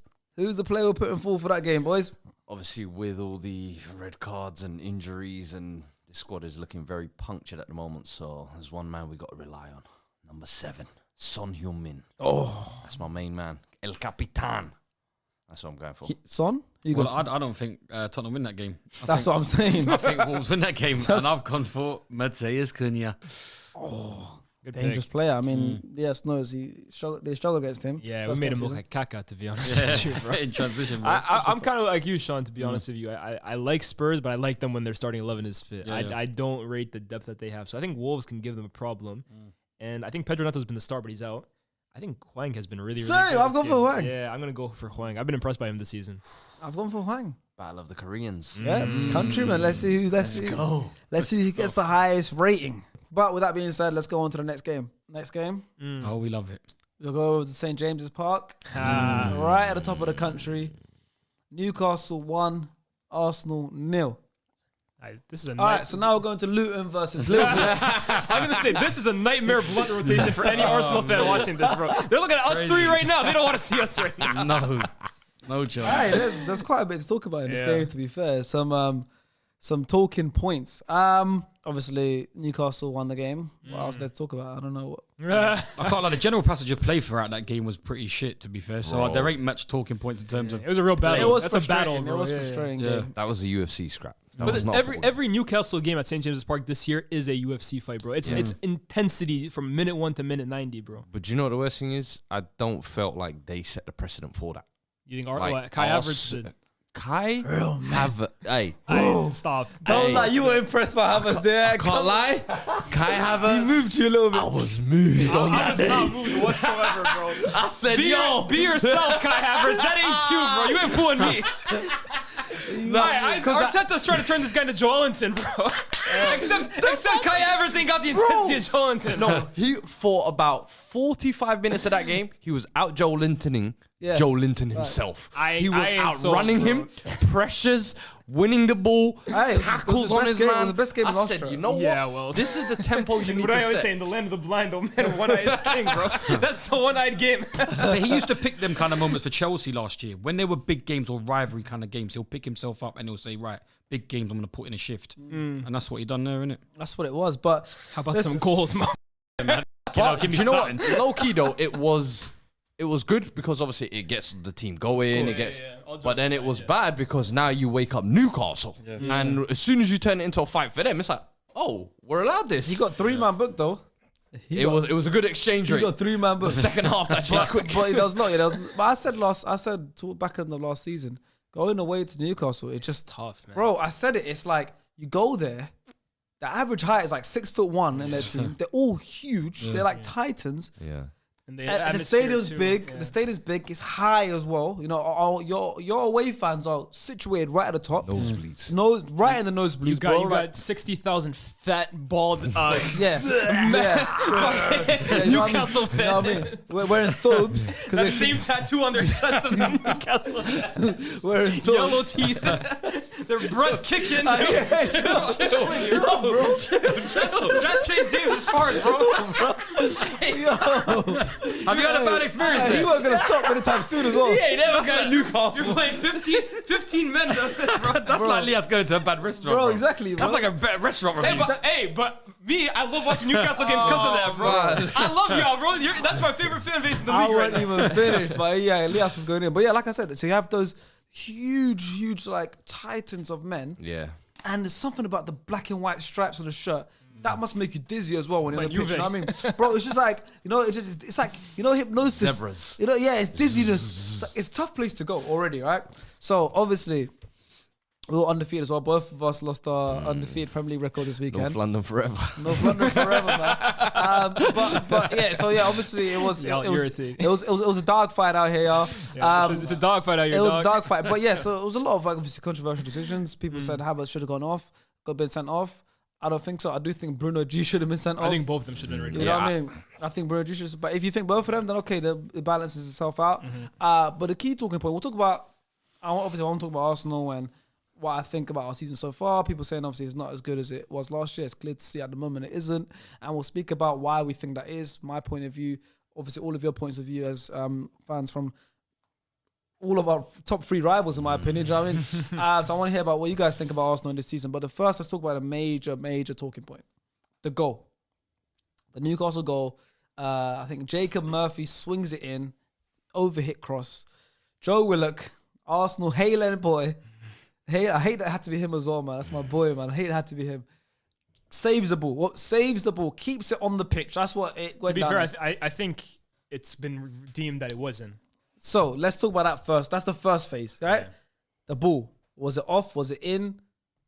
I think BN deemed that it was in. BN Sports in, showed an angle. Be in hype, man. Nah, I'm joking. Be in, man. Let's work together. Yeah, I was gonna say you're closing doors like that. Hey, No, that's crazy. so because being said it, it's conclusive. Nah. I mean, no, but like, What then? For me, what it did they is have a is different camera in at the the Premier League? time. I think so. Then use the being cameras in the Prem. That's what Sean was talking about. BN is in what? Dubai or is it in Yeah, what? Qatar? Middle or? East, yeah. Yeah, it's in The Middle Middle East. East. We're using the Sky Sports cameras, bro. So BN has I think better so. cameras. I think so. BN Right? have better cameras than us. I don't want to be saying like something wrong. But here, so I'm but saying because BN confirmed it, it's conclusive. That means I mean, being we're because using the that technology. picture that BN posted or Pam posted, it was like a It was over the. Yeah, but it was a gap technology after the picture. It wasn't a cone camera flag, picture. innit? Yeah. It was like a computerized picture. Yeah. So they use the technology. They don't. Yeah, they're it's using not, it's technology. computerized. My thing change is damage, VAR couldn't determine then that had 100% gone off. Do you know why they said? And they said I we can't remember- find an available angle for it. That's why for me, Completely VAR agree. is crazy. And that's what I guess said what? to you. That's it where- doesn't, it doesn't take 11 cameras. To, And how much we it cost? can't find an Do you remember available Real angle. Real Madrid Ajax Champions League a few years ago? Where like they scored a Ziyech. goal, Ziyech, Yeah. and they went all the way back, and they had because they have the cameras like kind of going around the ground. They had a camera available where they could see the ball completely above. And that's another thing too, right? People are looking at the ball from angles. Oh, it's out past the line. If you look at it bird's eye, it just has to be like even the silhouette has to basically be crossing the line. And they were able to find that. How in the big Premier League, where there's billions of pounds at stake here, billions of pounds being spent, we don't have a camera available. Insane. You And need it- two cameras either side, Yeah. like looking down the line for a throw on. If you really get into them kind of scenarios, if someone whips a ball down the line and they score from that passage of play, you need two cameras either side. That's 4 cameras. You need 10 cameras, arguably, to go up and down the field on either side. That's 24 cameras. You need 24 cameras. That's all you need. Extra. That's all you need. 24 cameras in every stadium. Who supplies these cameras? So who does PGMO look at for the cameras? Who supplies them the For cameras? me, I don't think it's a regular Who is it? occurrence enough for it to happen for them to kind of deem that camera, if that makes sense. Like, balls don't go out of play like that and players keep it on and then a goal But happens. in every you other only- competition, they supply them. can't- I you understand only have now it's 2 happened. linos. I feel like there's a precedent to get those cameras in place, if that makes sense. I But feel sorry for Arsenal, because I feel like if there's a lino on that side, he's going to he's obviously going to flag it for the goal kick. That's what a linesman will always give, whatever it predominantly looks like. Even though the rule is that the whole ball has to go out. Yeah. From the view of a lino, the lino would have just said, "Yo, that's off." do you remember when they used to have them dudes at the one just on the touchline? Where did they go? Bro, he would have been perfect in that situation. Where's right my there. man? That would have helped. Like, if you're not gonna have the cameras, at least have the extra officials. But Yeah. initially, I thought because they couldn't determine that, you can't give a there's decision which is a doubt, maybe. Yeah. Just don't. Yeah. If Happens in in every doubt, you sport. can't give a decision where you're shaky on. Okay, cool. Phase 1, that's Okay, not given. that's the first one. Now the ball gets crossed in, and people are saying that Gabriel, the big man mountain that I've been hearing about for the past 18 months, You could be a the man best mountain and get centre-back in the fouled. league. What the hell? Nah, it's not foul. I'm sorry, stand your ground. Yeah. I'm a defender. Yeah, but if someone's You would on- stand your ground. Yeah, but if someone is behind you and their hands are on you, that's a foul. If it's in the middle of the pitch, That's if it's in once the man middle have of the played pitch, and paused it. Yeah, If but it's that's in the middle the of the pitch, pause it's of a the foul, picture. no? Look how quick. Look at that passage of play in general play. That is literally coming together. He's putting his hands out. Boom, there you go. But Gabriel's ducking in. It's not like as if he's stood up and he's actually used force to bring him down. Yeah. He's going down. He's just pushing his hands out. Obviously got his hands on his back. But look how quickly. No, that but I is. don't think it's, Gabriel tried to instant push, take off. It's Like, not twerk not back enough. onto him, but like just not use the upper body strength and try use lower Yeah. body strength to get him off. It's balance. all these You know nearly what things. Kane used to do? Yeah, Almost like back yeah. into the break. He Yeah, tried yeah. to almost do that a little bit, and it's like front of his own Joe goal. Linton said, "Do you know who I am? Move. Yeah. I got this." And then Raya, I'm sorry, you're caught in no man's land. So Oh for me, yeah, it's you like flapped at it. it's- Did you ever watch? There was like a Premier League special basically where they used to like do they had like 2 fullbacks on. One of them was a former Arsenal one. I can't remember his name. Lee Dixon. Nah, it was the other one. Nigel Winterburn. Nigel Winterburn. Yeah. That's what it was. And they were talking about in those situations as a fullback, especially for shorter guys. Gabriel, it's even worse to be honest. Yeah. But they're taught to, when the ball's bringing that, head it backwards Yeah. because either the attacker has to be brave enough that they're basically heading into them and there's a possibility that you connect, or you win the ball and whatever. It hits him. Gabriel didn't do either of those, bro. He just kind of like bent forward and hoped that more than he anything. could get the call from that. But I'm with you. That one is a little more difficult for me to look at, especially too because they were talking about potentially handball as well too. And offside. Offside is the third one, right? But like the handball is still kind of in in that that phase. move, oh, yeah. that one, yeah. That one, to be honest with you, I think it's more down to interpretation. I kind of tend to side more towards you guys. That I think it's a little soft. But at the same time, we've seen those given, bro. Facts. But you need No, I to- agree. If it that's was what I'm given, saying. You I have to wouldn't- be I wouldn't shown. mad at it. Yeah. But you have to be shown the passage of play in real time. Yeah, I don't like this whole thing now where we That's- stop it. it's It's, oh, he too has 2 crazy, hands. yeah. Bro, everything looks different That's when you for put it into offside. stills. That's stills are for offside. Yeah, it's It's true. an It's exact true. science, No, you're yeah. right. Because if I did this Yeah. and you stop it, it looks like I'm pushing you. Yeah. Yeah. But if in real time, I just did this. 100%. That's all it So is. I get it, but that's just how VAR is now. Everything's Yeah, yeah. stopped. Yeah. It's assessed. But they choose to show them certain angles. I've seen it happen in the Premier League this season. Sounds like they're gaslighting fans. They are, because they're picking. They might show one angle where the challenge looks absolutely Yep, clean. that's true. The one from behind looks like it's a red card. They'll show you the one from behind.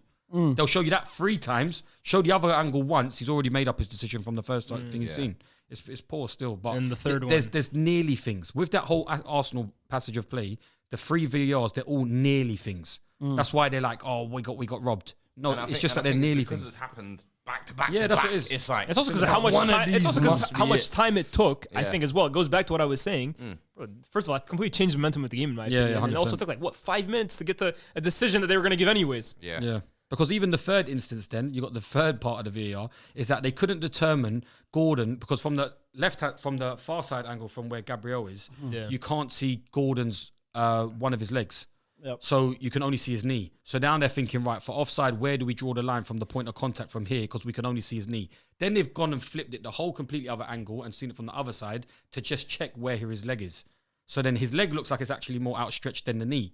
But they can't see it from the angle which they have to draw the lines from. Because they can't draw the line When you put it like that, from it's the nuts, other huh? angle. Mad, Yeah. bro. Do you understand? So it's like nightmare. you can't now determine. That's why they said you can't. They But can't also the determine offside where was we draw the line. because obviously Raya was further ahead than Gabriel, and obviously Yeah. an offside is you gotta be obviously the keeper and the last defender, right? Yeah. So it's like they had. So I mean, listen, there's 3 things they looked at, Yeah. and all 3 of them. What did you make of it? I frustrating, think innit? it's frustrating because I Yeah. don't know what to make of it. Because for me, it's the ball looked off to me, but then they didn't have an available camera, so it's like I've seen an angle where tiny piece of the ball looks like it's in line, Still on, yeah. and it's like one of them was like if you're not 100% sure, they can't give it as off. I think the foul on Gabriel is where I think we could have got the decision. Agreed. I think that was our best bet of getting That's- this yeah, goal yeah. ruled That's off. the most contentious And one. Yeah. that's what I'm saying. And that one I And think that's was, only down to stills. and then that's what I'm saying. But I think that one is basically Interpretation. Yeah. If we were lucky, someone would have given that as a foul. I walked away. I walked away from that not really certain about any of the 3. Yeah. To be honest with you. And then, like I said, we'll get back into the game properly. Arteta's comments after the game. I mean, I think he That was has to intense. do. I think he has to, though, right? I don't have a problem with Arteta's comments, to be honest with you. I know Gary Neville and Carragher have come out. As a manager of your team, any manager is going to do that. I've seen Klopp give that interview 1,000 times, so I don't have an issue with it. I have an issue, in my opinion, with fans coming out after the game and almost like taking complete, what's the word? They don't want anything to do with the actual performance and everything that was going on in terms of the referee. Oh, the referee lost us this game. Oh, we were robbed of a result. In my opinion, first of all, none of us are certain about what happened there. So it's not like the Liverpool incident where like everyone knew it was a robbery. Arsenal weren't good enough in that game, period, bro. Yeah. That's one of the poorest Arsenal have played all season. And I can't really remember, especially in the second half, a single time they even threatened Newcastle. No. So to now completely take any responsibility That's what I off was these gonna players say, or yeah. off the performance because of one moment where it could have gone your way and it didn't, that's where I have an issue. Arteta has to do that, bro. He has to take Does the he? No, he has to take Does the, he? I've seen Mourinho do that 1,000 times. You No, gotta hey- take the pressure off your players, bro. No, I get that. But then I felt like there was a part of it where I'm like, bro, you're almost being a little bit too emotional. It's only your first loss of the season. And I understand it's in kind of like weird circumstances, but you didn't really play in a manner where you deserved it, but you're kind of complaining as if like you had 3 I'd have an points snatched issue off if you. when he goes to the My dressing thing room is, again, he does now that. does it start becoming a thing where the team start having this victim mentality of, oh, they're always cheating us, they're always against us, because you start doing that very early in the season after your first loss. I think that's a bad kind of mindset to affect. Nah, onto but your that's like what he I'm spoke, saying. like he I said do though, agree. he There said has it to though, be he a goes- point when said it though, you he put your said- foot down Because on here's the things thing, and say. if Arteta's But going to then the I felt dressing like it was room too right much. after, if Arteta's going to the dressing room right after and telling his players the same thing, Nah, I'm then sure okay, he there's a didn't. problem. No, it'd But be different. I've seen Mourinho do this so many times where, like, again, he takes the bullets for his team, he puts it all on the ref, forget about my players, forget about the shit performance we just had, and then I go into the dressing room and I Yeah. rip these guys a new one, basically. But if Arteta then is going into the dressing room and saying, oh, don't worry, guys, we got completely robbed today, then okay, that's a problem. I feel like it's more of a maintaining fire in the passion of the performance for players after that game, using that kind of incident to just keep the fire in the Arsenal performances, because obviously it weren't a great Arsenal performance. So I feel like that kind of an interview with that kind of passion from the manager is just a way to say, right, we need to fucking have that same energy that our manager's giving in that press Facts. conference. No matter what he's talking about, A lot of the time, he's that is the showing the case, passion. yeah. A lot So of the time, but then he would have come in and spoke to them differently about the performance of the yeah. game and drilled it into them and got them motivated from the lack of the good performance. I just don't understand why is it so lopsided, left hand side heavy? Where is the passage of play coming through Saka? why ain't Saka being put on the ball enough? Even Ben White isn't the same as last year. I was gonna say Ilias really wanted to be on the podcast this week, and we were talking kind of like talking to GC. Yeah, I'll mirror break it down what you guys are talking I'll about. talk because obviously Ilias was he lost his head, but like he's saw had, him that night. He's had a lot of stuff to say because he goes to a lot of the games himself. He pays really attention to this stuff, and he was saying like he has a huge frustration. I completely mirror him.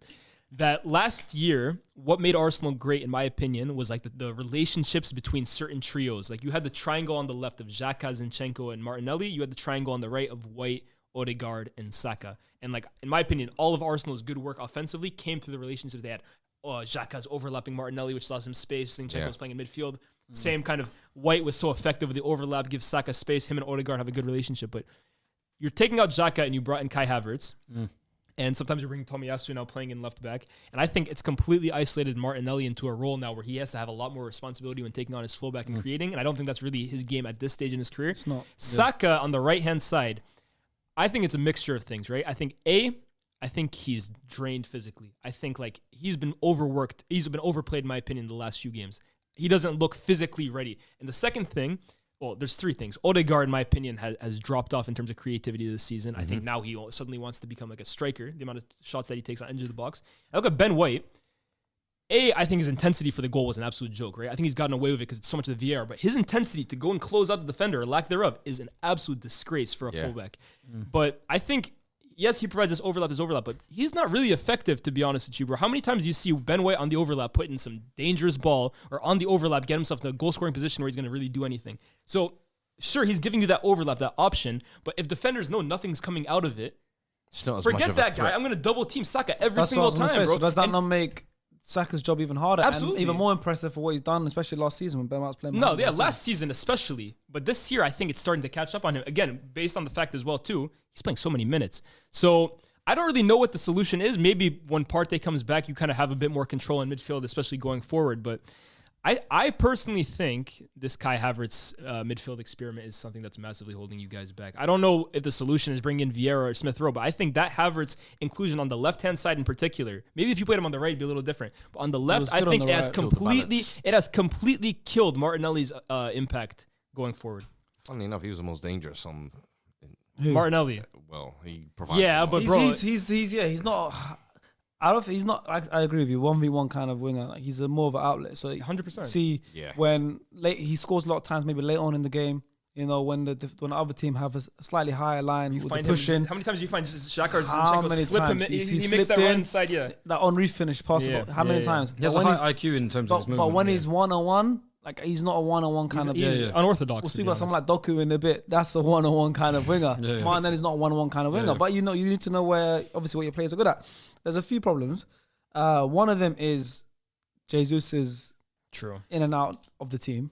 That's a big problem. Yeah. Because obviously Eddie, he might score a hat-trick last week, but different games. He's one of them ones where it's like he got isolated. He's one of them. That's what I'm saying. He's one of them ones where he fits different games. And then another problem is last season, we're talking about Odegaard, we're talking about Xhaka was there last season. Thomas Partey, the whole midfield has in its entirety has changed. Facts. So last season it was Partey, Odegaard, Xhaka. Now it's Rice, Havertz, sometimes Vieira. Or Odegaard. Obviously, Odegaard, Havertz, Rice. Complete different midfield. And I'm so happy that we signed Declan Rice. He's Arsenal FC for me right now is William Saliba and Declan Rice. Yeah, he was brilliant. That should be the badge. Them two. That should be the badge. Their face. But so what I'm saying was, football is an 11-side sport, and I think now the way football is going, people try to treat it as an individual sport a lot. Basketball, for example, it's 5-a-side, but basketball is more of an individualistic sport. Facts, of course. Football is a team sport in as it is. Right? I mean, there's some superstars, like mega stars, like Cristiano Ronaldo, for example. Doesn't matter what team he's at. Doesn't matter how bad the team is. Mbappe. Doesn't matter how bad the team is. Everything, they're gonna win the game. But apart from that, everyone else they're team players, and systems are what help them. Even the best players like Kevin De Bruyne, due to certain systems, what's gonna help them. So when people cook Odegaard and grill people like Odegaard, he's not as good as last season. Are they not factor in the fact that he was playing with Thomas Partey last season, who is completely different to a Rice or a Jorginho, who that relationship he had with Thomas Partey last season affected his game in the best possible way compared to what it is now. Absolutely. Thomas Partey, he's finding him in different kind of positions because Thomas Partey can break the lines of his passes. So Odegaard occupy different positions to what he's doing now. So now it's like, yes, Odegaard's not having as good of a season so far right now. And then it's like, is it his fault or is it this new midfield Arteta's trying to build? I agree there's a part where it's Arteta's fault because he has to get that balance right. That's and what I'm actually get saying. the best out of his What players. is he trying to build? For me, I do think that a part of it does have to be on Odegaard as well. And in my opinion, I look at someone like a Bernardo Silva, who no matter what teammates are around him, whether it's a Rico Lewis, whether it's a John Stones playing behind him, I'm gonna adapt and I'm gonna give you my 7 out of 10 minimum. No, you're right. And I feel like with Odegaard this season, maybe you could say it's a bad run of form he's on or whatever, but that kind of onus to take the game by the scruff of the neck, I feel like hasn't been there. Yeah. I was gonna say on Arteta, right? I think Arteta has sacrificed a bit of the brilliant free-flowing attack that they had last year in an attempt to be much stronger defensively. Because to be fair to Arsenal this season, people say they look worse offensively. Yeah. Defensively, they're unbelievable. Solid. Bar the goal that they conceded against Newcastle, which again, dubious.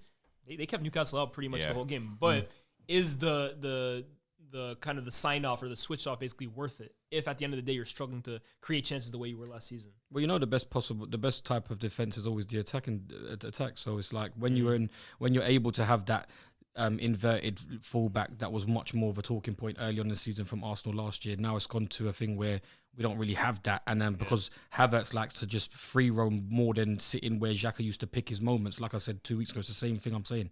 Xhaka used to pick his moments when he wanted to go forward, going in overlaps, being dangerous in the area, running onto things in the area. You wouldn't normally get that from a DM, and that was Xhaka's best performance in his last season. So having Kai Havertz there on the left-hand side, free roaming, you got Declan Rice having to sit in there by himself. It is a different passage of play, a whole different type of strategy of football, whole different passages of play. So it does affect Odegaard. But like Fuad said, if you're a certain type of player and you're that special, you must be able to find a way of getting the stranglehold of a game and winning games yourself. I agree. I mean, in this specific game, Odegaard wasn't involved. So I don't think we're not going to speak about him too much. But in this game, I agree. I think we didn't have anything going forward. And I think that is a problem now. Like Lias was just saying, I think defensively we're resolute. I think defensively we're solid. Yeah. And on top of that, one more reason I was going to say why we're not as good as we could have been is, unfortunately, Jurriën Timber went down first game of the season, which is a freak accident. It's gone off. He would have been massive. It was a brilliant signing. Yeah. It's a brilliant signing. Definitely. I think it would have been a huge difference to how good we are. Yeah. But that's another thing, even defensively. So defensively, we're good. We're solid. But I think now just there's something there missing in going forward. And I think January is important. And I can't see for the life of me us not signing a number 9. I think we are. That's what I'm saying. So I think we are. I think it's happening. But we also need... You're a big fan of him though, isn't it, Sharks? Ivan. You're a big fan of Tony. Yeah. I might have to mention him on the pod time ago. But and the man laughed at me ages ago when they first got promoted to the Premier League. I was like, Ivan Toney. Lesson Stars laughed at me. So you can go STS. I think there's a player though on the other team. But even anyone, go on. Yeah, I think there's a player on the other team that I want to give a big shout out to. One of your old guys, Livramento. Wow, Tino. I'm such a big fan of this guy, man. Honestly, this is Cobham's done it again, bro. Like this guy, physically really important. Like I think he's a great athlete. Defensively, like his fundamentals are clean. Technically, good going forward and stuff like that. Like this is a guy I think people forgot because of how long he was out for Southampton with that injury. But his potential, man, I couldn't believe when Chelsea let him go for that cheap. Otherwise, it was cheap, and I think there was a buyback clause, and ended up going to Newcastle. But he's class, man. Honestly, it's because the injury as well. When you don't see someone for a while, and because he had such a small pool of games at Southampton as well, I think people kind of. But in those first few games, he was unbelievable at Southampton. Unbelievable, and I think having that kind of Trippier and Livramento, it's just bro, you're spoiled. I'm a big fan. And then like you got like Burn and then Lewis Hall. Dan Burn's out for months now. And I've got Lewis Hall. They're all right. And Livramento can play left back. And Livramento came on at half time at left back anyway. So I think it's going to be good to see what it's going to be different now because Dan Burn's out for months. So they're going to have to play. They're going to be playing. I think they got such a good one in Livramento, man. Oh yeah, I think I wanted him at Arsenal. Even the boy Lascelles is stepping up. Yeah, skipper. Finally doing his job as a He's skipper. £3.8 million on FPL, man. I had him. Hey, that's a decent. I had him 9 points. No, it's 3.9, sorry. I had him 9 It might points. be 4 million now. I had him 9 points. That's the only silver line I took from Disney that game. Heights of 4.0. That's the only thing I took from that game. I got 9 points from the silver. I'm leaving it with son. He was on my Everyone bench. with Dan Burn at one point burning. He was on my bench. Dan Yeah, no pun intended. He was on my bench, but he came in because Odegaard didn't play. But what else was I going to say? Yeah, so I think obviously a striker's key, but giving Newcastle their credit, they won the game. They were tough to play against. Yeah. Anthony Gordon, what season he's having, by the way? AG 10. He's been someone I say it time and time again. He's surprised me so much because I remember when they bought him for 40 million. I was like, okay, Newcastle have Saudi money now. This is what you're spending your money on. I didn't get it. I didn't get. I said for the life of me, but I have to hold my hands up. Like and remember there was that period where like Howe was taking him off and he was like flipping out on the touchline. From Bro, back in this last year. season he has really taken that responsibility on. He's probably been their best player this Maturity. season. He's been really good. He's matured a little bit. I He's more talented than I thought too. Yeah. Much more 100 more talented than I That's thought. what surprised me the most because even when he was playing at Everton, like week in, week out, I was like, because I remember you guys were linked with him as well. Yeah, I was like, what can everybody see that I can't? Because aside from being like a local boy, I don't even understand why he's starting. But this season, Hey, this is why we sit on podcasts and they get paid the big bucks. I feel like it was noted. I'm a casual. I mean, I was always there. I see. Host, please. AG10 is that not my boy from the start? From the start at Everton, I was hyping him up. I mean, It's his to be timing. fair, I'm here. I've been here for three years straight. I said so many things. A lot of them didn't age well. But with the ones that do age well, I'm gonna make sure you guys know. They're like Drake kids. Bro, I want to make sure, bro. I want to make sure you guys know some of them do age really well. Come on. I feel like it's more of his timing. He's very aware of when line, to go in on it, when to try and take the person on. Yeah. His dribbling, his timing of his dribbling is really good. That's what it is. You know who's suffering because of that? Your boy, Man, look. Now though. Hey, debut season, bro. He might be injured right now. I ain't seen him in a minute, bro. I can't lie. Harvey Barnes. Yeah. He got injured in the game when he sat him down in a 9-0 win, but he got injured. There you go, man. What can we do, bro? injured. Let us get back into the rhythm, bro. I'm watching closely. Even AG, I need that competition. I'm nervous. Hey, our boss might as well just go right wing, man. They'll start every game. No, Newcastle need a right winger. They need the too. right winger. They got Almiron and Jacob. Hey, I was tweeting about it today. I miss wingers that can play on both sides, bro. Barnes, hey, you might have to put in the hard yards at right wing. I want to see Harvey Barnes more. Almiron, I feel like he's been very, very purple, but like Harvey Barnes, I've always been a fan of Harvey Barnes, but that's what I'm saying. He had his opportunity to play in that 9-0 win. Just unfortunate he got injured. What do you think this means for Arsenal now? Obviously, first loss of the season. No one's undefeated anymore. There's no chance of it. Yes, another season where Invincibles can't be replicated. Boom! Only 11 games in and everyone's lost in the Premier League. Thank God. But yeah, what does this mean for Arsenal? Because people are starting to panic already. Should we panic? Arteta, the way he was reacting. Hey, we back him. You see that statement? Of course you have to we back him. We back him fully. I feel like you should only panic because the team that now is sitting at the top is Manchester City. And you've left them go top. We didn't last season, but the thing is Your fixture. I like it's different now. I want to chase now. Yeah. I didn't like being chased. You're chasing a Jaguar, bro. No. I was gonna say, man, a cheater. I didn't like being chased. We saw what happened. I don't think you're going to like chasing either. You want to be the dog. You want to be the dog that chased our player into the lake. I want to. Yeah, exactly. Yes. I want to chase. So I don't think it's all too bad. Obviously, we're 3 points behind City, which isn't the end of the world. We've already beaten them. You're 5, no? 3 points behind City. I'm looking at the wrong thing. We're fourth, but I'm saying we're 3 points behind City. I was looking at the goal difference. Yeah. We're 3 points behind City. That's not bad. So it's not all bad. Like I said, we've already beat them. That's a Emirates. massive 3 points. Huge 3 points. So I think it's not all bad right now. And I'd rather be first, but 11 games in, something different. No, it's Last true. year we were top of the league comfortable and we didn't win it. So, we got to change it up a little bit. We can't do the same thing over and over again and expect different results. Oh, you lost to Newcastle. That's the definition of anyways. insanity. January might be a turning point, though. You have to. I feel like That's what I'm saying. If we stay tight, within if 3 you points, stay, 3 to 5, 4 points, by January, finally, like I said, we're Arteta 2 would have signings away. I don't know, but finally it might. See what I said about this? From a what? You see what I said, though? Hey, listen, You know who the two players are? Mbappe and Haaland. Those are the two players. Hey, bro. man. I didn't say what 2 players. Pele and Maradona. That's what I didn't say what 2 players, but I said we're 2 players away from a treble, guys. But I feel like as if it will give him time to realise, listen, this Havertz thing in midfield is dog shit. Yeah, it's the They'll best. go back to I would route have started one. him up front that game. He's a forward. He is, though. Yeah, I don't he's a get it. forward. Why he genuinely hasn't would've been started him used. up front that game. I But don't the get problem it. is, but I get it. The reason is we don't have a better 8 than him. You can't tell me Smith Rowe is a better 8 than Havertz. You can't tell me Vieira's the only one in Fabio Vieira. You Vieira. can't tell me he's to start away at Newcastle. course, Vieira but is too Havertz lightweight. ain't an 8 You though, can't tell me we Charles. have another 8. Yeah, but I know that's the problem. We don't have an 8. So you're telling me that Fabio Vieira is not a centre midfielder? No, that the can- only 8 I'm that we at have, least the apply only better- person we can better- play him that's 8 is Rice. But they play Rice at 8, Jorginho at 6. Odegaard's not available. So regardless, But I would have started Havertz. Why was up he not front. available, by the way? I saw he scored midweek. He came on midweek. Yeah, Stat padded, it's and then- doubtful. He's doubtful. Stat padded. We lost 3-1. Well, Don't roll your 75%. eyes. What was he? 75%. Captain, please lead. Don't roll your eyes. Don't roll your eyes. He is loving this shit. He just lost 4-1. I'm telling you, bro. He hates Arsenal more than he likes Spurs, bro. He's happy after this weekend, honestly. He's like, hey, I'll charge it. We both losing. Only one of the top 5 won Yeah, I this know. weekend. Liverpool. Crazy. Jesus. Not even Liverpool. No, who was it? City, City. hasn't it? No, no, but I mean, yeah, like even Liverpool. And I mean, look, let's get into the Liverpool game next. Luton versus Liverpool at Kenilworth. Kenilworth Road. Luton almost pulled off My the boys. miracle. My boys. Hey, You know I had them staying up. Luton. that, I don't know why. You still you believe thought it? that. Oh, yeah, of course. I mean, they're above relegation. Right Are you now. One good, win. man? Oh, I don't know, man. That's all that matters. One win is all that matters. They're in 17th. They almost More than pulled- Burnley. Yeah, Burnley. They Jesus. almost pulled off the impossible. Tahith Chong, Manchester United boy. United. United.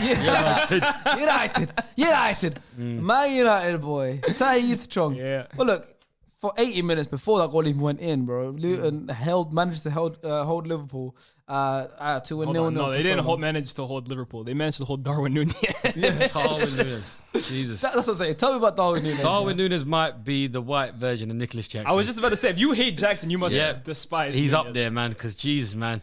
I think he's better than Nico Jackson. Nah, I he like is. Núñez, but Yeah, Physically, he just has more. attributes, yeah. You know, He the just has more maddest physicality. thing is, Fuizzi has no idea. oh yeah, bro, he's gonna come out. You know, remember last year when Nico came in and he was talking about Fake results, yeah. fake results. He's gonna tell him that he's like, that's a prank or some shit. Yeah. That happened to me when I was in locked in season 1. And Arsenal had played Aston Villa at home. So my last game before I went in was 1-1 against Man United at Old Trafford. Remember, Aubameyang scored a Yeah, penalty. yeah. And after that game, we went like that. You guys went like that. Was it 1-1? Oh, no, we beat you 1-0. 1-0, Aubameyang yeah. penalty. We beat you 1-0. I was gassed. But I knew I was going to be in the house. We got Villa at home. And by that point, that was the Villa that just survived relegation. So they weren't that good. There was a challenge in the house. And the challenge was fake news or real news. Right? So what happens there is I'm sitting there. It's my turn. So they'll show you an article and you got to say if it's real or fake. And you obviously get it right. You get points. So I was sat there. And it's all in the episode of Locked In. Sat there and then the article comes up. Arsenal lose 3-0 at home to Aston Oh Villa. my God, Grealish dunked on him so hard. Yeah. And I'm like, that's fake news. Give me my You're points. trying to tell the girls that, yo, man. Yeah, I was like, give me my points. 3-0 at home to Villa. Are you crazy? We just beat United at Old Trafford last week. Lights go red. I was incorrect. I collapsed. Yo, yeah. I collapsed. Ross Because Barkley you thought you were going to win the nuts league, and on at them, that bro. stage of the I season, you were remember I like, yo. collapsed. I was Emery time. I collapsed. So yeah, now Oh, Fuizzi, Emery, yeah. No. Fuizzi, yeah, this time I got Fuizzi has no clue. Oh yeah. And I mean, they obviously managed to get a point, but imagine they lost. Bro. 95th minute, Luis Diaz. But do you know Hey, what shout it out is? Diaz, by the way. Yeah. Hey, Nah, man, Do respect. you know what it is? Ilias Still has been playing living. through that, Yeah, though. 100%. Ilias, man, he lived off that STS edit for maybe like 2 weeks. What is he saying? Hey, you know When one of them goes- that Once he little, you know that little finish that he's got. out to the net. When the first one goes in, that's when he That's sees when it. it He starts. And that one went in. It went Yeah, in. man, that freaking finished 2 weeks after.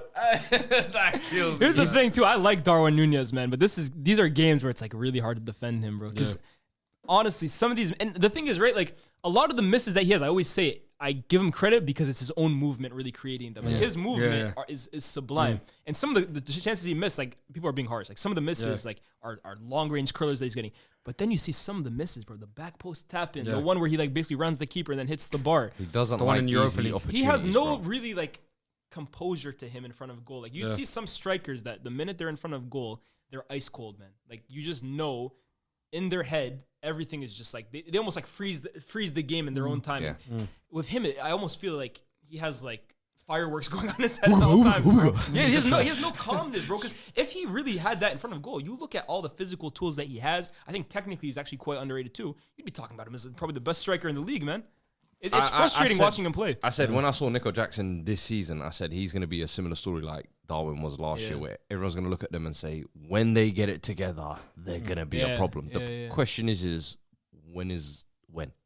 Because I'm looking at Darwin, and I never saw it last year. When Liverpool signed him, I said, for what you lot are just replacing in Firmino. Or no, it's Mane when he signed. They replaced him. Mane. Diaz It was signed Mane, Mane, no? yeah. Diaz No, but no, replaced Mane. Diaz played left and then Mane played up Yeah, front. it was Mane. I remember that season. But even so, you had Mane and then you had Firmino. They were two complete different types of players to what Darwin Núñez was. And I felt like you were going to have to change the system a lot. Remember, he tried moving Salah to play like basically outside midfield. Yeah. And I've never felt like Darwin Núñez was worth it, because I'm like, you're paying top dollar for a guy who's killed it for one season in the Portuguese league. It's essentially a huge gamble. And even now, he's not starting every game. Huh? He comes in for the odd game. He's an impact guy, and I think he's played. I think Darwin hasn't even really started. I think he might have started 3 games this season in the Premier League. And well, the thing is, he scores off the bench, and then they give him the start the next time.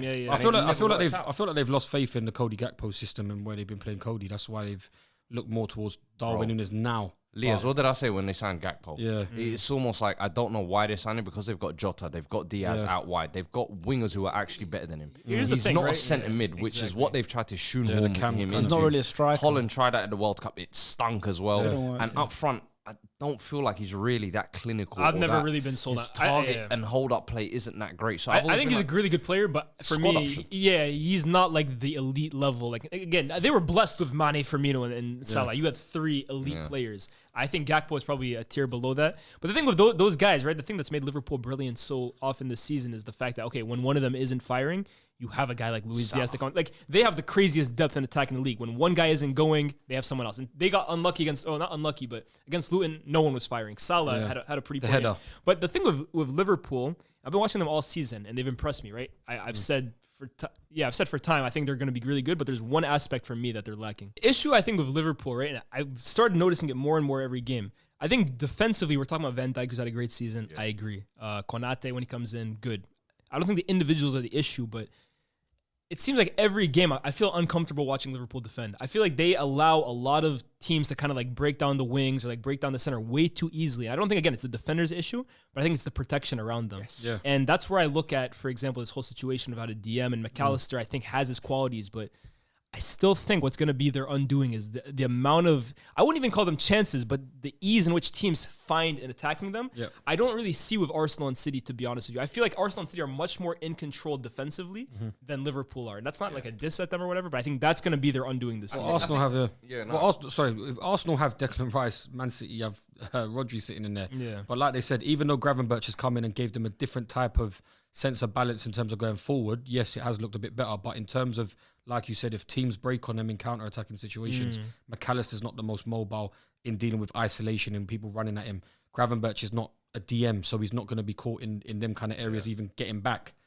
Szoboszlai is obviously the creative midfielder that's going forward. So in terms of transition plays, it's going to be very hard for Liverpool. I think on the ball, that's where they kind of dominate. Of course. A lot of times they're dominating possession and they're on the front foot. So I think in that aspect, it works. And I think the good thing with those 3 is they've all been able to interchange. Almost like sometimes you see Szoboszlai doing the doggies. You see Gravenberch doing the doggies and McAllister the other way. They have 3 guys who are willing runners. And Curtis Jones as well, too. I think it's worked well. But I think what you said there, they needed that linchpin. Yeah, someone like Painha, for example. If you had him just sitting in front of that back you can have a jack of all trades, but you need a specialist in it. A specialist, and I think it can paper over cracks for a while, but in the long run, in the title race, I think that could be the. I think that will be, again, like some of them don't even lead to chances. Been solid, though. Definitely, It will unlock Trent even more now with the comfortability of certain of them players on the ball. But do you think, though, at the same time, right? Because especially recently, even more and more, it started at the end of last season, but he's starting to play basically almost in midfield next to a guy like McAllister at times. But do you think it's almost like kind of killing, not killing, but like limiting the creative side of his game in terms of like,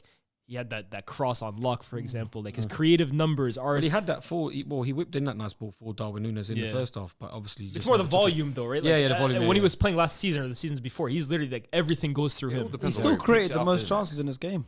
Fair enough. I felt like he did. That's what I'm saying. I feel like he created the most chances, 6 in this match. So. His range of passing is so crazy. I think you could play. It is, of course. And it's Diaz being available. Diaz being available is massive for them. He is the like when I went to both Liverpool games when we played them in the cup. Yep. Diaz out wide. I'm like, this guy's dangerous, bro. This guy's dangerous. Is he your favorite player? He's one of them. He's been look in the ball. Diaz, I love Luis Diaz is my favorite player in the world. Have I not said Diaz has been my guy? Flavor of the week. That's the flavor. Come tomorrow morning. Every week. We need to give you your own show on SDS. Hey, player of the week, bro. I'll give you a player of the week every single week, bro. This week it's Kabore. I'll do it. I've been liking Diaz. You know me. I like wingers of X factor. Wingers who can kind of change something outside of a system. And he's frustrating for a lot of Liverpool fans because, okay, he gives you that, but he's not Hazard, for example. Like, it's not going to be as consistent. But you need a player like that, in my opinion, because he might lose it 99% of the time, but that one instance, he will create you something. And this is different, right? He scores like a header. But those kinds of players, you look at Jota, Salah less so, obviously. Jota, Gakpo, I feel like they need the system a lot more than a Luis Diaz does, who can kind of unlock systems on his own. Bro, some of the goals he scored is literally freestyle. What was the one where he kind of flicked it up to himself and just hit I even look at the penalty he won against Everton. He was awful that game, but he's still somebody that, like, Gakpo wouldn't have won that penalty, in my opinion, because he's not running at his fullback every single time he gets the chance, like Luis Diaz. And he scores important goals. I've got a stat here. 8 of his 11 Premier League goals have either been an equaliser or a winner. I'm a big fan, and honestly. Crazy. You know, big goals. Big goals, big goals. Assist-wise, he could step up a little bit. Yeah. In terms of assists. I mean, I agree. I mean, he came on that game, obviously got the winner. What a great header, by the way. But that moment... went off his shoulder. Wait, what was it? Was it a shoulder? Or was it came off his shoulder. Lobbed, yeah. Goal put himself in the right It position. was a loop in one of the cross. But that moment that Luton had when Tape Chong scored. Yeah, it's mad. The limbs. I was convinced they were actually going to do it after that. Same. Like, we've seen so many times a big team goes to newly promoted team. Like, that's their win of the season. Bro, hey, man. I thought that was the one. Yeah, I know. This team was a non-league team. It was. I think it was the added on time that put them off. They were a non-league team a decade ago. Yeah. And they were this close. Hey, they almost less than overruled a minute. They almost overruled it because of the handball. Yes. They Which had would've to been look over. ridiculous. They had to look over it. But They called that. I mean, do you still think they're staying up? Yeah, they're staying up, bro. Honestly, Oh, Burnley are staying. Here's the thing, right? down. Here's the thing. Like, we're gonna talk about Burnley in a bit. Burnley play better football than them. A lot of teams play better football than them. But Luton they have like these energy level, bro. Like, they go out to every single game like it's a war. And I just think like that stadium is gonna get them points. Like I said at the start of the season, the reason I think they're gonna stay up is, bro, I just think that stadium is gonna be so difficult for some teams to come through. Like, it's almost like a mini St. James's Park in my opinion. Like, the atmosphere for me and how congested it is, it's gonna cause teams problems this year, bro. I don't know about that. I'm telling you, Sheffield will go down, Burnley will go down. The third one is up for grabs, and I think Luton are gonna stay up, bro. Them and that little pet dog on the front row, they're going back to the championship. You remember last year at Bournemouth, they stitched up everyone who said they were gonna get relegated at the end of the season. So what, 10 years ago they were I hope Luton stitched me up as the only guy who believed Luton are staying up, bro. Shock, 10 years ago they were non-league. That's what I'm saying. This is why I'm on the Hilltop bandwagon, man. I'm trying to get us promoted. In 10 years' time, Hilltop beating Man City. Lord, we're playing Hilltop in 2 weeks' time. In 2 weeks' time, we're playing Cray Athletic, the team that got the draw against Charlton. Oh, I know Cray Athletic. Yeah, Cray Valley, sorry. Cray Valley. Oh, Yeah, Cray Valley. I need to come. Cray Valley got a draw game. against Charlton. Cup game. We got them in the Senior Cup in 2 weeks. Jeez. They might not be playing their Watford like little dodgy kind of guys that were playing in the cup game. Like, you know? We might play against half these, man. You know what I mean? Yeah, you see that usually. Neom. But let's hear from Liverpool fans. We got any Luton analysts? I don't. That's why I said in the intro. Man. Luton, please. How? Let's be honest, bro. Luton ain't got no How tacticals. many- Fans, man. Jeez, man. Luton ain't got no tacticals. He was a general fan. Nah, that's what I'm saying. Just a normal Today, fan. Tahith Chong made great Give us inverted your runs input, into you know what I the mean? Did he not have a or something? Tell me about Jeez, man. tell me about Kabore, how good he's been for you guys on man. loan from E. Chris. Yeah, you know what I mean. Yeah, Morris, all them guys. But we don't, unfortunately, have. Andros Townsend. Unfortunately, don't have any. I can look Ross Conga get some Barkley. minutes. By the Viva way. Ross. Can Lokonga get some minutes, please? These guys so complain done. about Arsenal. Hey, please rise out, Luton. He's What so is this? done, man. You know, man. He's so done. It's marvelous in Campbell and Ross Barkley, double pivot, man. It ain't easy. But we've got Liverpool fans. Do you want to hear from Femi or Young Tech? Give me Young Tech. Hello, man. Femi or Give me Young Tech hype, bro. Give me Tech. Femi. Young Tech. Young Tech said Trent got cooked a couple times by Ogbene for pace, but his passing and creativity was our biggest threat today. Elliott keeps looking good when coming on too. So many dangerous balls into the box and finally got the reward. These types of games have always been more of a test for us than going toe-to-toe with anyone else who want to bring us a game. Bought it on ourselves for being wasteful. Fair play to Luton. They were disciplined. The game plan worked, but it's more about us being poor in front of goal. I agree. Facts. Even though he mentioned Harvey Elliott coming on doing really well. He came on for Dominic Szoboszlai, and this wasn't his best performance. Nah, not at all. He was the first one to get subbed off, and it wasn't an injury. It wasn't anything like that. It was just purely It tactical. happens, bro. It's the happens, first man. game I can remember that he's been poor, to Bro, be honest. literally, people were trying to jump on and go, Nah, of course not. I'm like, I saw some guy say, he's had the game. same season as Havertz. I was like, that is Relax copium. I was having a yourselves, debate man. with a lot of people in the group chat the other day, yeah, and they were like, we were having a debate about who's better, Harvey Elliott or Curtis Jones. They're different. I like Curtis Jones. I think Curtis Jones is underrated, but I think Harvey Elliott is this season showing levels, in my opinion. Really? Yeah, I think technically, I prefer Harvey Elliott. They're different, to be fair. Yeah. Like Harvey Elliott is just for me a more talented player. yeah. But I don't know, Curtis Jones. Curtis Jones is a local lad, that's why. Good Yeah, but player. that don't mean shit good to me, player. to be Nah, but to them, to Liverpool, good player. Local. It means Not to something. me. Local lad. It's only him and Trent, bro. Did that have many? That was I guess you're right. 20 No, hold on. I years. swear that Konsa guy, or what's his name? Kwanzaa. Oh, the Kwanzaa, yeah. but he centre doesn't play. Come on, like. Hey, that's Like star, that. star boy right there, bro. But Hey, there's star. Wait, Ben Doak, he ain't a local lad either. Any Irish? Hey, Yeah, no, yeah, I don't Melwood, think he get your academy up, bro. What is this? Look at the character. One Tahi Chong got look at it acting. Hey, You're nasty, you get know. your academy That is graduates up. nasty work from you. academy graduates, you guys, that's crazy. You guys need to get out, bro. Yeah, I'd probably take Elliot though for versatility and, as you said, I think raw talent. He's just a little bit more. Well, For sure. Curtis Whose Jones- side are we batting for then in the group chat? I thought personally Curtis Jones gives a little bit more of a different dynamic still. I feel like he's a better link-up kind of player. I But, like him more. Second half of last season, he was really good. Curtis came in, Jones. yeah, He yeah. but like came the in only good. person who said Harvey Elliott was the Liverpool fan. Everybody else in the group chat was saying Curtis Jones. It's mad. Interesting. Yeah, it's interesting still. All right, next we head over to Manchester, to the Etihad, where Man City hosted Bournemouth and beat them 6-1. The only team in the top 5 to get their win, so fair play. Well done, I'm not well even done. clapping for But them. I know we're going to clap. We call and it a the massive we- yeah, performance We have to call it the Doku show. for Jeremy Doku. Yeah, the Doku show. That is the Doku game. It was the Doku game. Real wingers have returned. Finally. I love it. Pep will still find a way to ruin him though. That's what it is. I think this he's one. good. You don't think he's to take it out of his game. This one. When Pep, the last time he had a winger like that was Sane, and he felt like, hey, little temperamental. I don't like these, man. Let me get my technicians, my guys who retain possession. Yeah. Then he signed Doku because he realized these technicians don't have that X factor. In crunch time, when you need them to break something out, they don't have it. What he saw with Doku in his first game, I reckon, he said, you know what? You don't need to download my data. No, but here's the thing. He is downloading his data, but he's still allowing him to be who he is. Yes. But he's actually, like I always said about Doku, he's raw. Like he's like a diamond in the rough. Because that kind of explosiveness and that kind of trickery, you can't teach that, bro. You look at his brother. That's family genes right there, bro. That's in the Doku. Hey, that whole family, I'm sure the dad can hoop too, bro. But he's like perfecting him, bro. Because now those actions aren't resulting in basically a straight pass or like, I don't know, a cross that doesn't. Every single action that he's getting, I think the stat is the actions are resulting in goal scoring opportunities. Like whether it's a chance, whether it's a shot.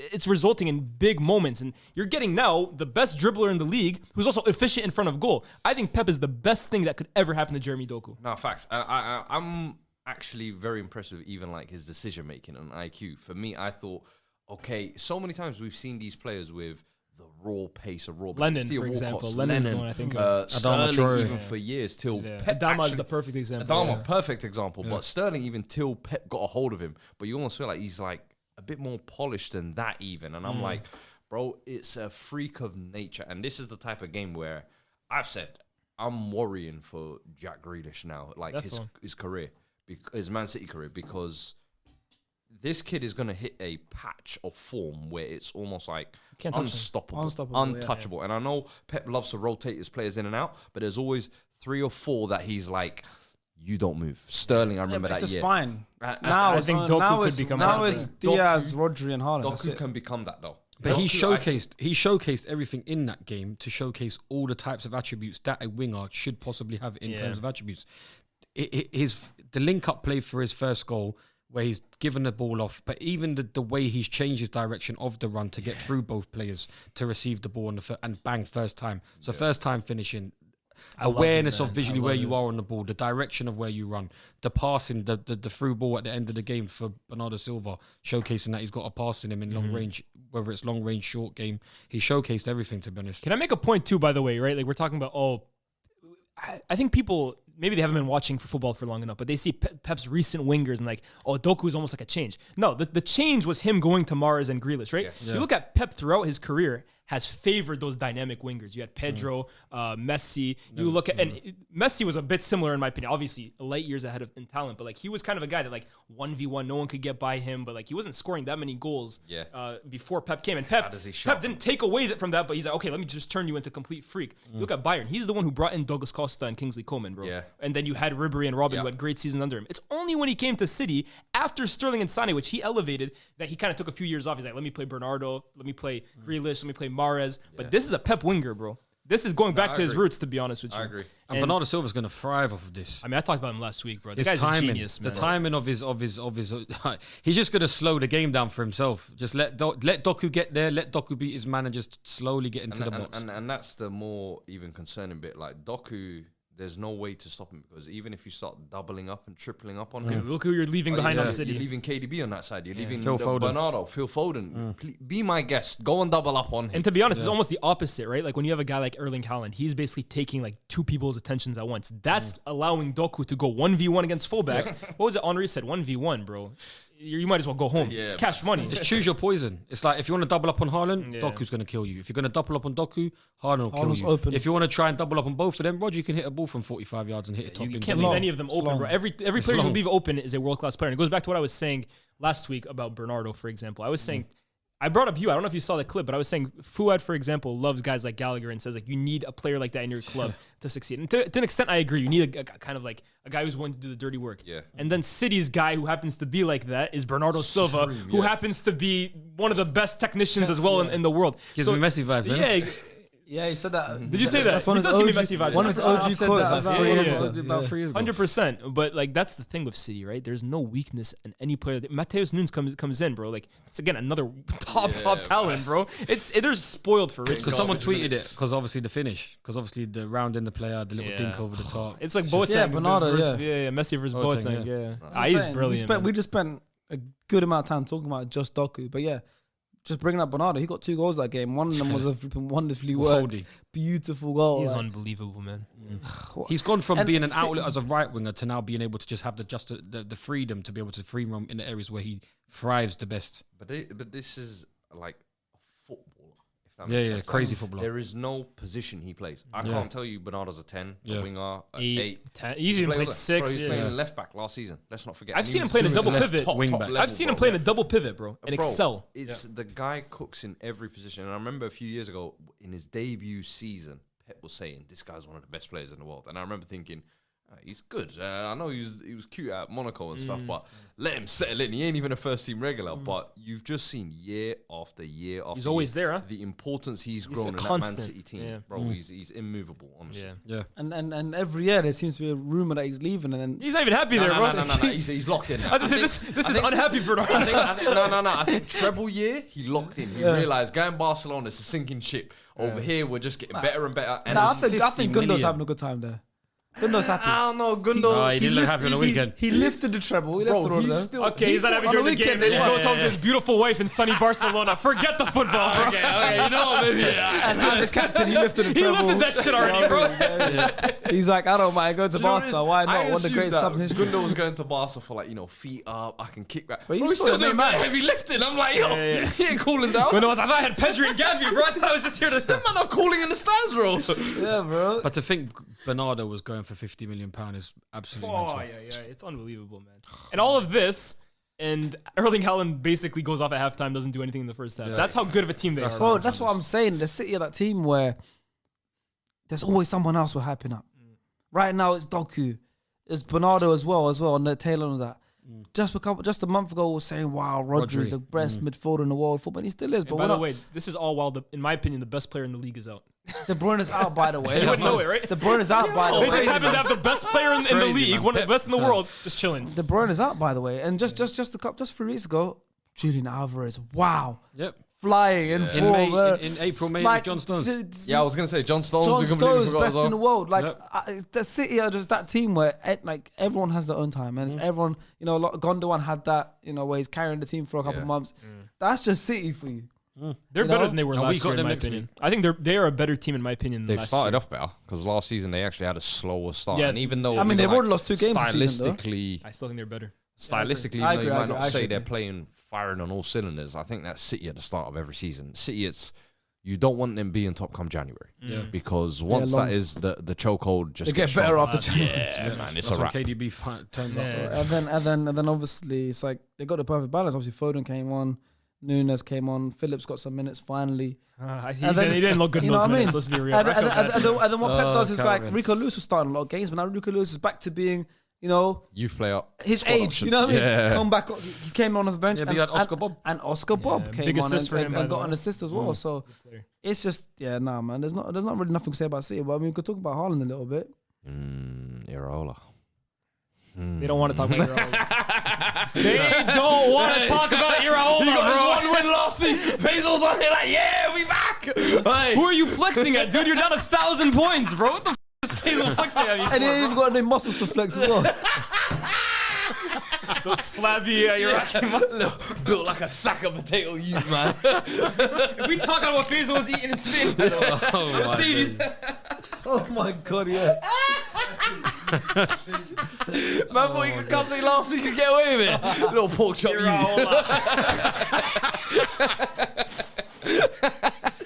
That's cash money. How's Spurs getting cooked in the Man City Bournemouth segment? It's mad. Oh my days. Iraola hype, man. Oh my days. They're counting the. them La Liga dons. And meanwhile, this guy is tweeting Sheffield. Bro, he's so desperate to see Gary O'Neill fail. He's shameless, bro. He's so shameless. he's special, man. He's He's shameless, man. Too many uncomfortable conversations, that guy. Is he always having an uncomfortable conversation? Why is everything uncomfortable? That's what someone, He was annoying me last week. Someone needs to do a count on how many times he actually said it. My God. bro, someone said it perfectly too. Maybe it's just awkward. With the amount of uncomfortable conversations he's having. Bro, jeez, man. But we actually got correspondence from both City fan and the Bournemouth fan, actually. So that's good. We'll hear from the City fan first. Wahid, who obviously always gets involved, says it was the Doku show. The first and last 20 minutes, Bournemouth showed good organisation, but a flurry of goals in the middle of the game sealed it. I hate how people on like Puad the Kadan lover, the Adan lover. Fuad the Adan. I hate. What's his name again? Is this Wahid? I hate how people like Puad the Adan lover. Mental. Adan means A white white. girl lover. Is forcing. Hey, we've seen the allegations. Hey, What's man. that magnet again? False accusations. I love it as all-timer, bro. Yo, That's the noise he made to I need to get that removed from the internet. Hey, your digital footprint is cooked, bro. Crazy. He says, I hate how people like Puad the Adan lover is forcing the Grealish hate. They're both playing well. Look at the derby and look at Bournemouth. Our wingers can destroy teams in different ways. Haaland twisting his ankle is very worrying with Chelsea and Liverpool next. Clean sheets are very hard to come by for us this season. Kova in the advanced 8 stinks. Yeah, I was gonna say he's the one guy, right? We talk about every COVID this season hasn't impressed me.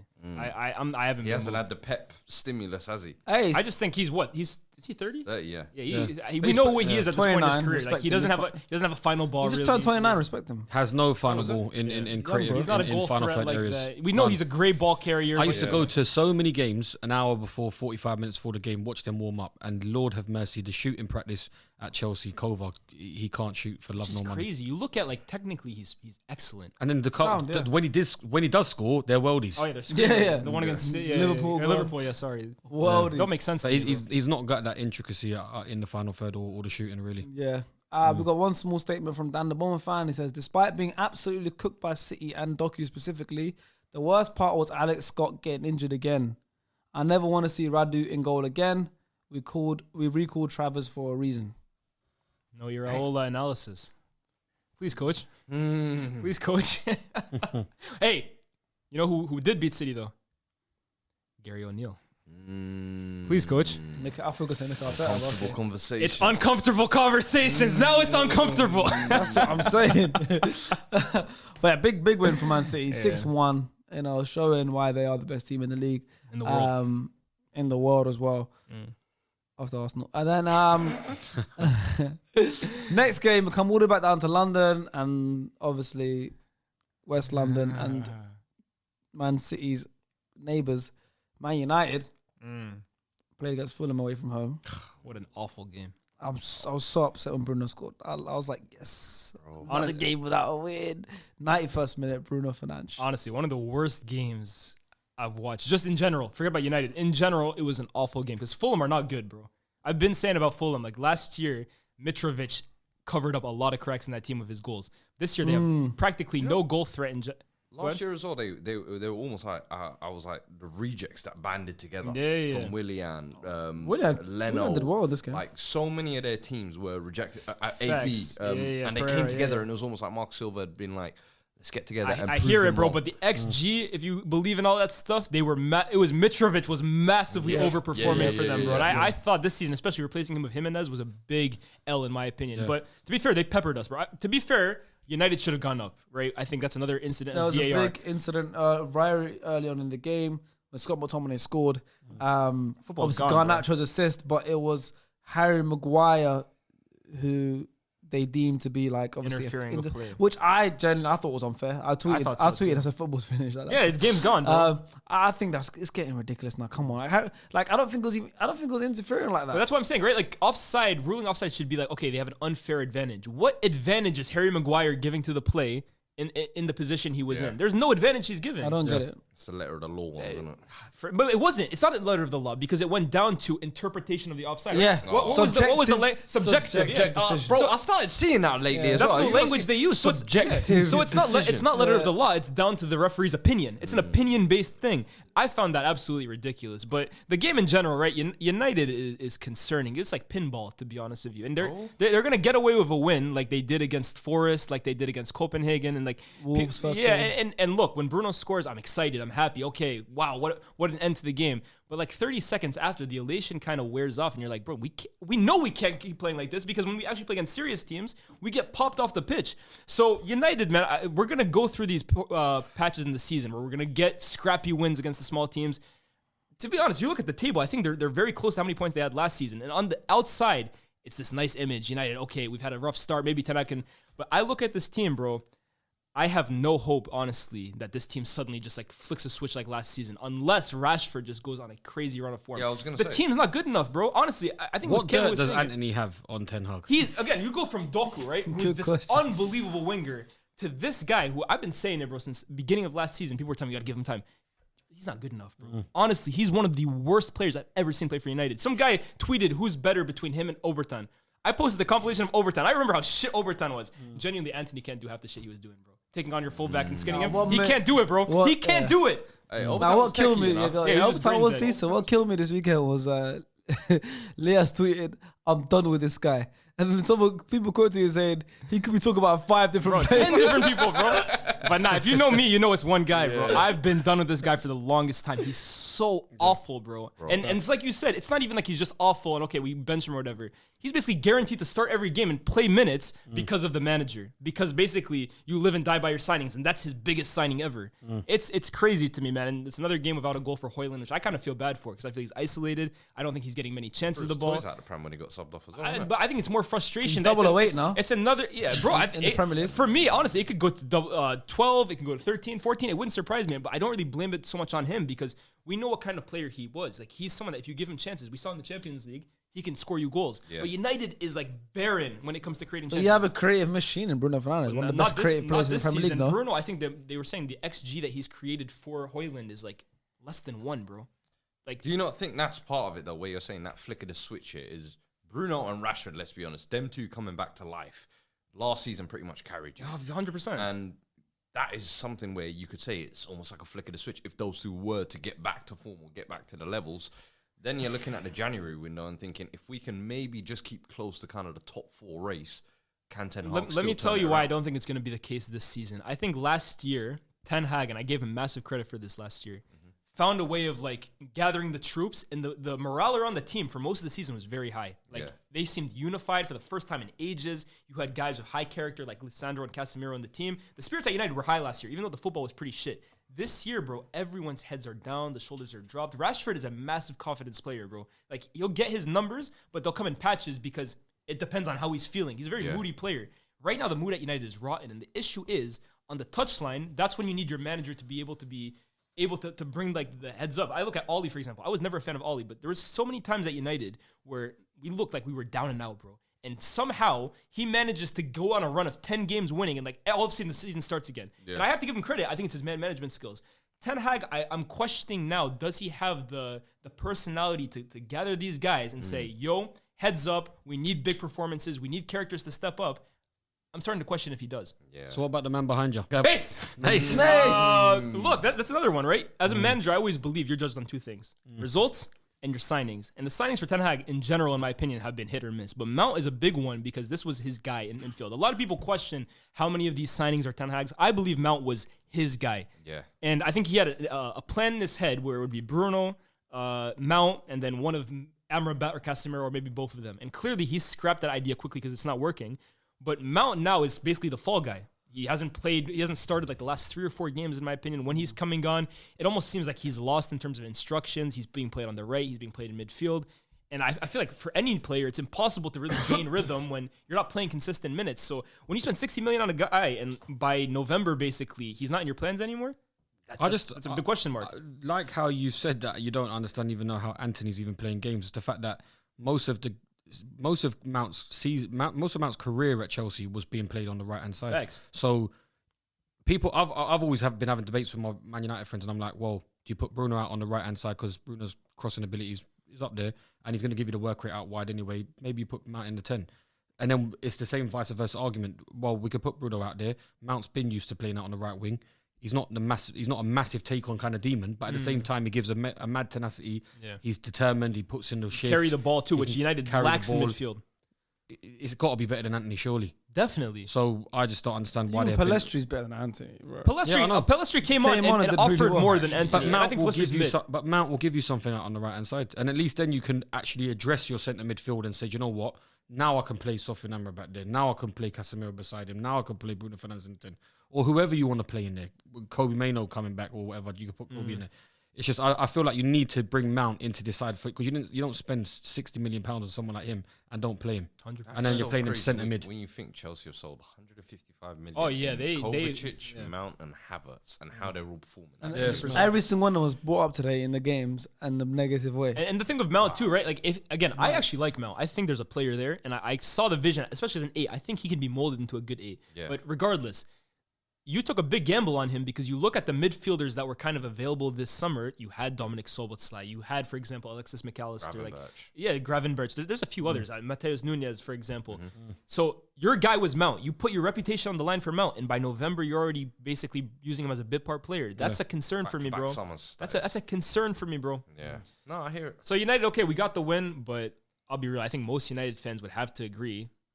Okay, for how long? We play Copenhagen in midweek now. That's another must-win. We're at a point. Tough. We're at a point in November where every single game is must-win for United, man. Could you get eliminated midweek? Absolutely. Yeah. Well, maybe not mathematically, but basically, bro, if we lose to Copenhagen away, we then play Bayern at home and Galatasaray away. So we have to win this game. We have to win. We're 3 points behind you lot. I feel like we're better than United. I'd rather be Chelsea than United. I always said that. That's how mad scary it is. We're 3 points behind. To be fair, we're 4 points behind Arsenal. I know, but we're only 7 points behind Arsenal. I'll tell you that right now. I'm living in dreamland. Who would you rather be if you, Chelsea. as a neutral, you'd rather be Chelsea? Chelsea, yeah. I think Chelsea, just because I look at the players at their disposal, they're better players than United, in my opinion. I feel like we'll just play better. I think collectively as a unit, we're like I said, like if we're in defensive abilities and we're playing against bigger sides, we know how to work well collectively. But in terms of Man United's, like it's just the balance, bro. The balance, the quality of the players, the star players.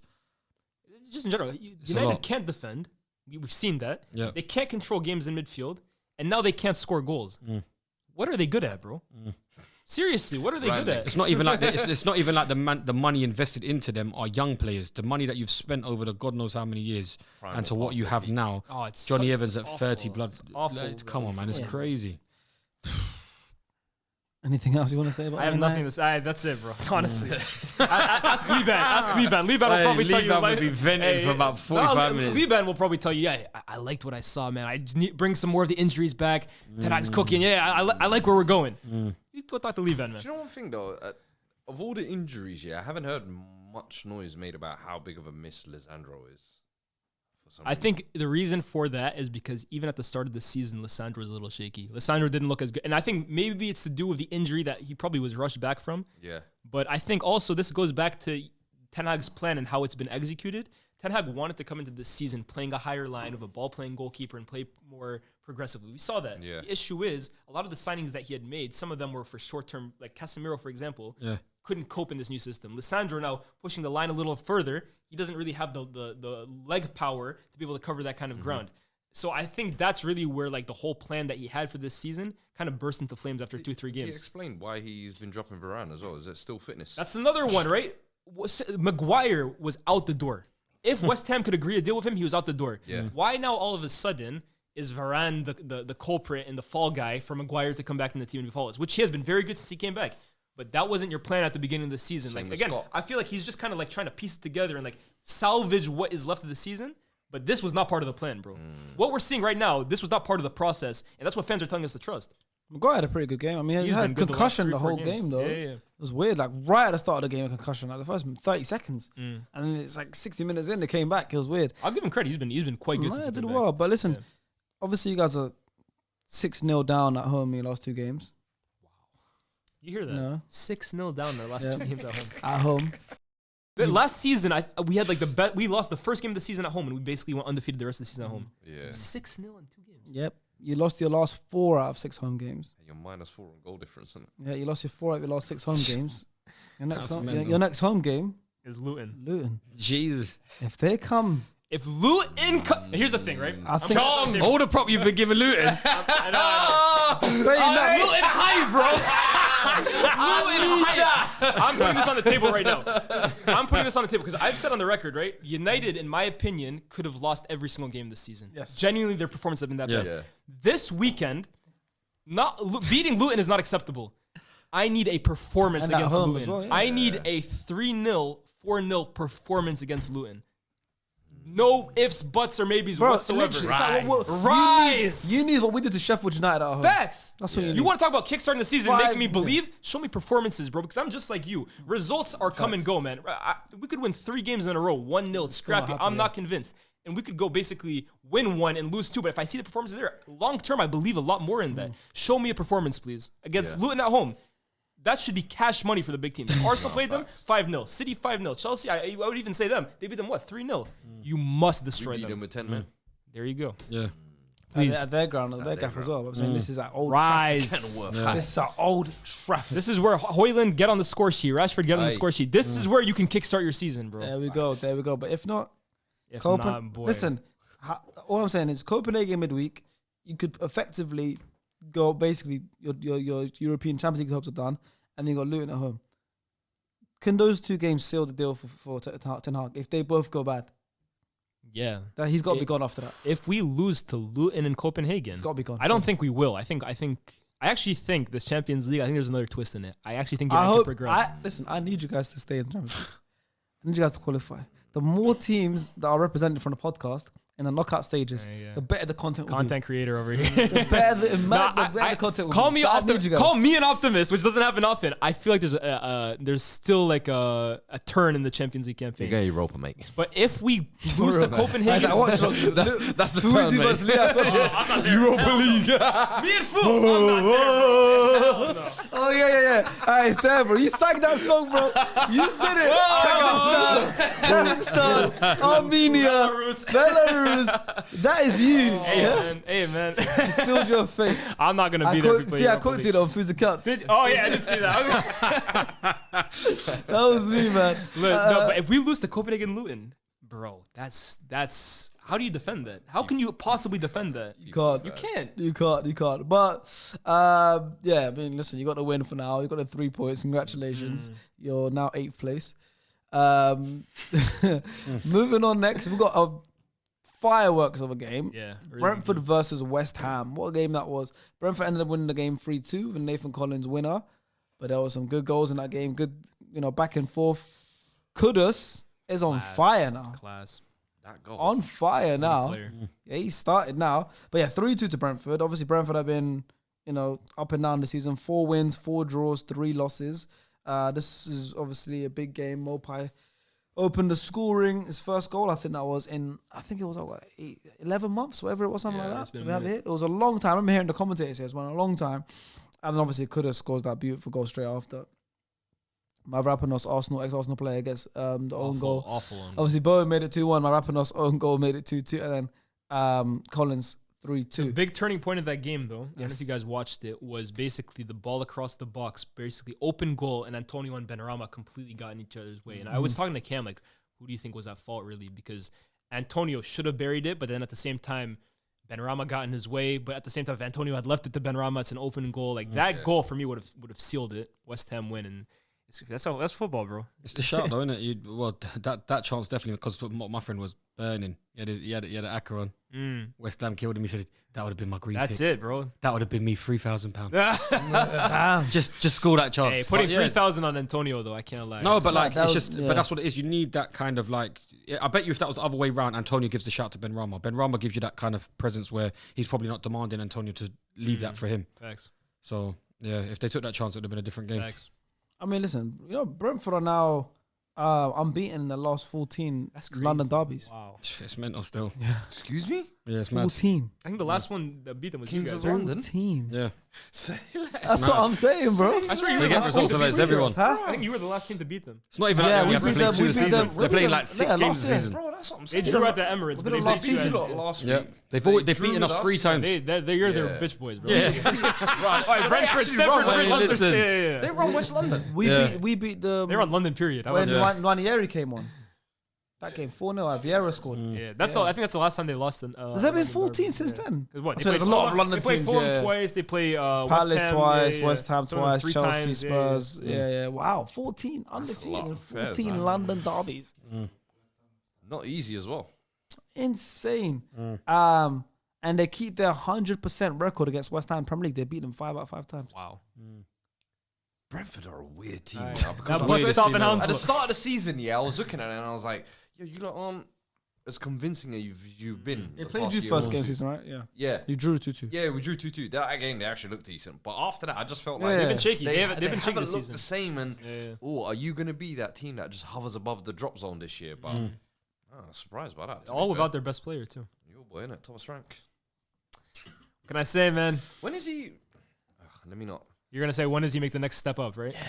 I'm kind of I curious. can't see it, though. You do a solid job like that where I feel like you take a club from the championship who was always kind of competing in the playoff spots, you take them to the promised Yeah. land, you then keep them there successfully, you break the second year hoodoo You almost spell, got them to whatever. Europe last year, if you Bro, remember. that's yeah. what I'm saying. And then now third year as well, he seems to be doing all Yeah, I think well he'd as keep well, them up again. without your star player. So I'm like, bro, you've shown it with very small Yeah, amount. but I think And they- I'm not yeah. saying, So that's- and this isn't me saying Go top 6 in United the or Premier not, League. yeah, yeah. No, But this is me saying, hey, Napoli. West I see them hiring Rudy Garcia and I them was duds. gonna say Yeah, West yeah, Ham, you're for right, example. you're If Moyes is to ever leave, maybe that's the next step up. Where you go to a bigger club, more finances, bigger stadium, bigger fan base. I don't think it's fair. 'cause You're doing obviously- big. I don't necessarily think it's fair because obviously Thomas Frank's getting a lot of credit because he is doing without a star player, of course, and he's doing a good job. But I'm running this podcast without star player, and I think I'm doing a good job. So I think I should get some credit. And as you're well. doing it with Mbuemo now. He's doing it with Mbuemo and Wissa too. And then just so Thomas Frank. There you go. And why is he getting the credit? I've got a boy my I with should be interviewing him. Yeah, exactly. But it's not fair. Where's my credit? Wow. Flirting versus know- harassment. But yeah, no, huge win for them. West Ham's another one of them shaky teams. West Ham actually, boy, oh boy, in Last all few comps, they smoked us midweek. That's the only saving grace. But in the last 5 games, all comps, 6 games in all comps, 1 win, 4 losses, 1 draw. Didn't they lose to Everton? Yeah. That's what I'm saying, man. Yeah, I was That's going to say, who the 4 dreadful. losses to? Villa, they got pumped 4-1, remember? Olympiacos. Olympiacos in Europa League, Everton at home, Brentford. and then now Brentford. That was the 4 losses. Those ain't good losses. They beat us in the cup. Like, kind of tough fixtures. You Nah, go bro. away. That's what I'm saying. Because if you look at Brentford, they've only lost 3 games. But I think the thing is they Yeah, came but within 4 like draws all as they, well, they that's came what- with Yeah, like that's the what it is, same the 4 draws. 5 games I think too. Like they went through an winless run. Yeah, they won the bad one as well. I remember Yeah, they won like a 'Cause on- weird, Oh, yeah, 3 wins in a row, right? crazy one. Yeah, Yeah, 'cause now they they're lost on to Everton. now they're on the 3 wins. Yeah, the streak. 3 game Now win. they got Liverpool Obviously, next. they beat you guys at Stamford Yeah, Bridge, Burnley, them. and then obviously Burnley and now West Ham. But they're on a 3 game win streak. They're turning it around. Yeah. But with West Ham, And that's without Ivan Toney, innit? It's not looking good. Well, they've lost Ivan Toney. Declan Rice has been lost from West Ham squad, isn't it? Jared Bowen, how long can Jared Bowen keep? Yeah, he's on Scored again. He He's scored on again some here. Salah Start of the type season though, they weren't really missing Rice. They were saying, Yeah. Alvarez, Ward Suchek, and Prowse, Ward-Prowse signing of the season. That Hype, talk bro. has stopped, and it's like, what's happened? He's Alvarez already not wearing. No, I like I all of like them. I look at Alvarez, man. Moyes, to be honest with you, bro. I said at the start of the season, okay, Yeah. they proved me wrong at the first few games, but I Yeah. just think his time has come at West Ham, to be The thing honest. is that with with you, bro. West Ham, what are the expectations? True. That's Because always the thing, right? I'm looking at them this season, and I don't think top 7 was even a target because you've got the original top 6, if you like, Newcastle. I feel like Brighton. You've got Brentford. There's so many teams there. Villa, even this year, who supposedly had the best summer. So, I mean, West Ham, what is it, top half this season? I guess, but then achievable, in my when you opinion. look at the players that they're signing, I don't know. I just look at that team like what Villa is doing. I don't know why West Ham can't aspire. But here's the thing: Villa would love to switch everything they're doing for a European trophy. I get that. Yeah. But if you take, and I'm not saying take that to the side, but like again, last year they were shit until that trophy. Let's not lie. West Ham would look at Villa and say, we'd love to also be a team as like winning the games we do, but also playing a good style of play. Why is it impossible to expect both of them? Like Villa's in the Conference League as well this year, right? yeah. So they could match their Are achievements. they not in Europa League? Villa? Conference. No, Brighton are in Yeah. Europa Conference, League. Yeah, they're in the conference, so they could match literally West Ham's achievement. 100%. And, And they're, they have flair players. They use them well. well, you know what the big difference is? What's that? The gaffers. The coach, 100%. 100%. Yeah. So Moyes, he bought himself some time with that trophy, Should have but walked away. That Yeah, was your moment. I completely Sign off on a agree, bro. high. I said the same it's thing. only down Same from here, place bro. twice. West Ham have peaked. Yeah, unless you bring them to the Champions League, there's nothing more you can do for this team, bro. I said the same thing. Live long enough to be a Yeah. Okay, Yeah. Bruce Wayne. National Bane. Yeah, of course he's Bane. Of course he wanted to be Bane. Of course, this guy ain't no hero. Nah, he's not a villain either. He's an anti-hero. Yeah, he's the anti-hero. That's different. Something like that. You're not a villain. You're the anti-hero. He was the guy from the boys. The crazy ass guy, man, the blonde guy. What's his Homelander. Homelander. That's what he is. He's Homelander, bro. Homelander? Yeah. I like him. I can't lie to you. Psycho, bro. Homelander. With him. Let's hear from 55 Hems, the West Ham fan. Obviously, they lost, so I'd love to hear what he's got to say. 55 Hems is obviously one of our regular correspondents. Let me start off by saying that Kudus' goal was world class and he has to start every game from now on. He's too good to be on the bench. Him and Bone were really good this match. Antonio, for me, cannot start anymore. His hold-up play is amazing, but other than that, he's not offering much. He may have got the assist for Kudus' goal, but he stopped Ben Rama from scoring the tap-in. So he thinks okay. He Yep. thinks it's Antonio. My front three will be Ben Rama on the left, Bowen up top, and Kudus on the right, with Paqueta and James Ward-Prowse feeding him them balls, and we're cooking. They missed Paqueta as well. Yeah. Okay. We should have won. We should have won this game after half time, and I feel if Ben Rama scored that tap in, we would have got something out of that game. We need to get back on good form, as 3 straight losses in the Prem is not good at all. Also, hold that L, whatever Arsenal fans are on the table. I just took what I said last week, though, right? About Antonio. You can talk. Hey, They need to end enjoy the your series, Carabao bro. Cup. You're going out next game, anyways. Well, They need to. Oh, this guy. Are you beefing with us? he said to me, enjoy that. I said, hold that L. He's some. I'm not gonna call him. He's a stranger on the internet, bro. Yeah, he cussed me out. He said, hold that L. He said to anyone on the table. He didn't direct it at No, you. to whatever Any Arsenal fans are on the table. He knows it's me. Anyways, they're going out I anyways. think they needed a striker. I think they did. Like, okay, Kudus was a nice buy, no doubt about it. But was he like the number one priority for them? I looked at En Nassiri, bro. If you were gonna play Moyes ball, I know you wanted pumping balls into the box, and Air Nassiri, that would have been it, bro. Bowen up front though. I like that, man. Trial that. See how it goes. Yeah. I think he did that at times last year. He's Yeah. a shooter, man. I like him. He's man. going to run channels as well. Yeah, he's a busybody. So I think it could, with that front line he's missed, that's fluid behind him. So it works. It's fluid well. under a good coach, but under Moyes, let's see. Hey, Okay, it's fluid under a creative coach. Let me not say a good coach. Moyes is a good coach, but yeah, Moise. Moyes. Got the job on a technicality. All right, next game.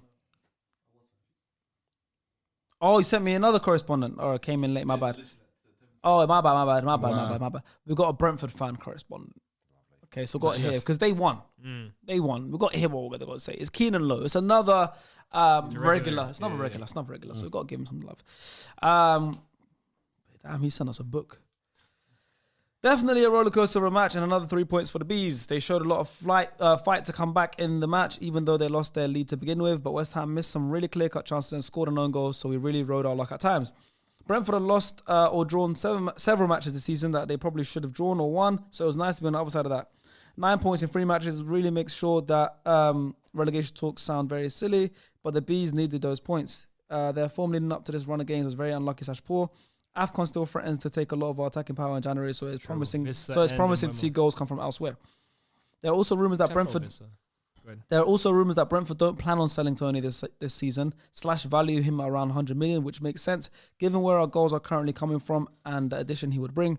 That money would eventually be very nice to reinvest into the side, and many other teams might think we are valuing him too highly. But given how important he is to our team / attack, I think it's fair that Brentford want to be overpaid for him. All of this being said, my outlook on the season is much more positive than it was a month ago. Side note, what a goal from Kudus. West Ham got themselves a player. Yeah.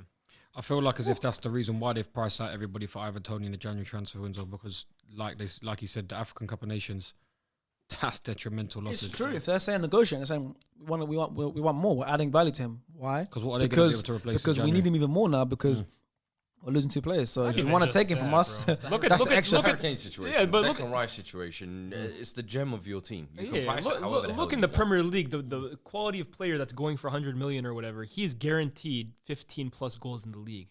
In today's market, bro, you're paying a ransom for that. You're paying a lot of money for that. It's insane.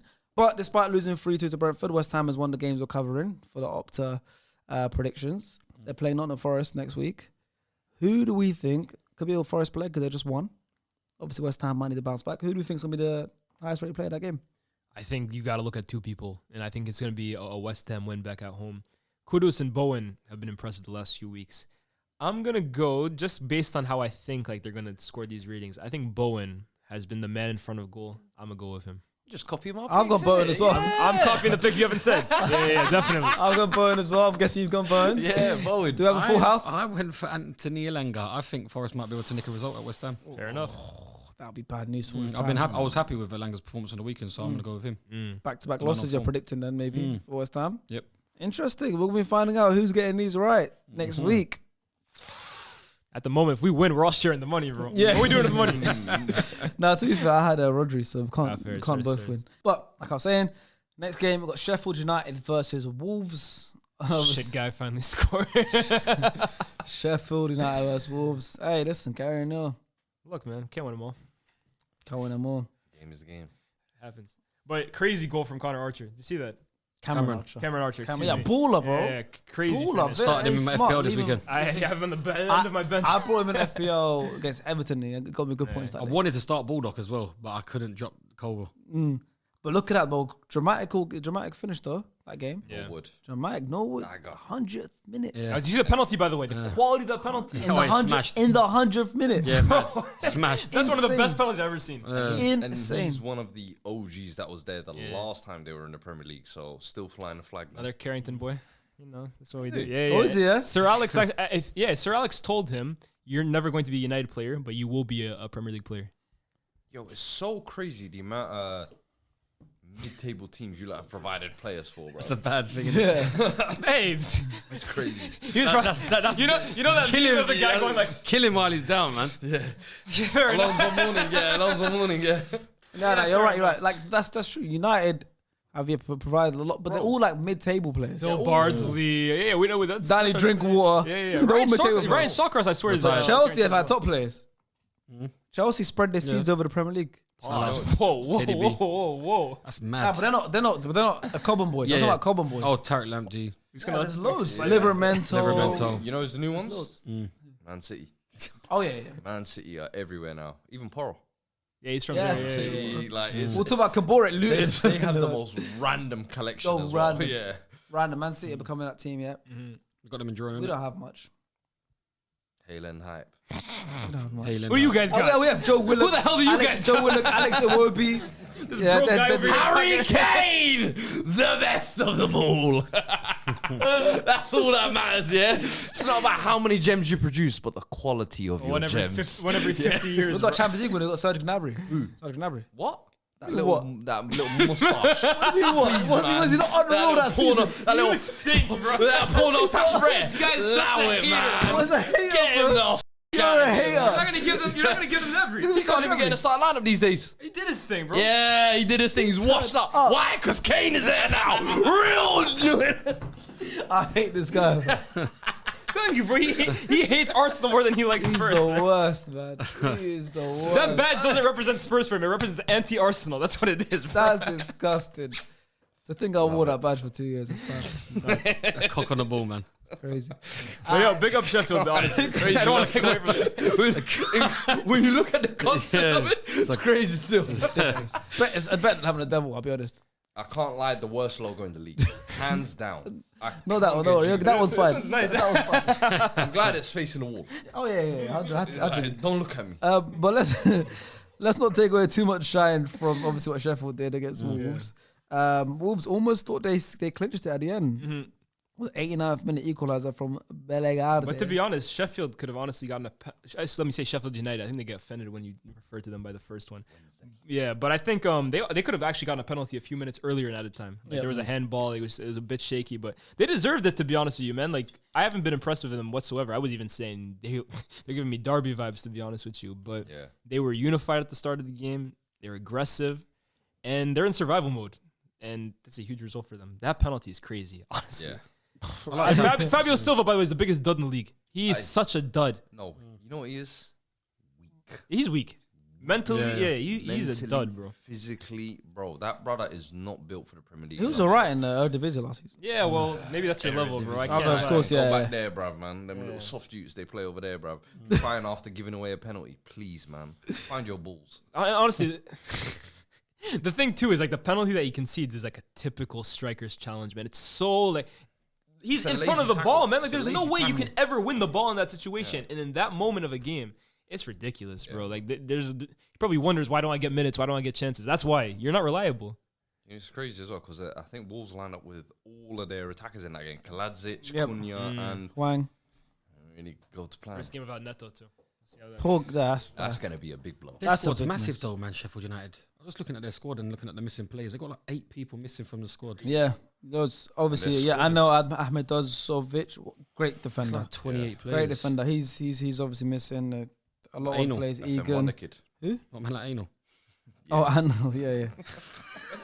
Anal Ahmed No, it's Hozovic. A-N-E-L. It's It's a A-N-E-L. nickname, bro. That's A-N-E-L. nuts. Anal. Anal with a German accent. Anal, man.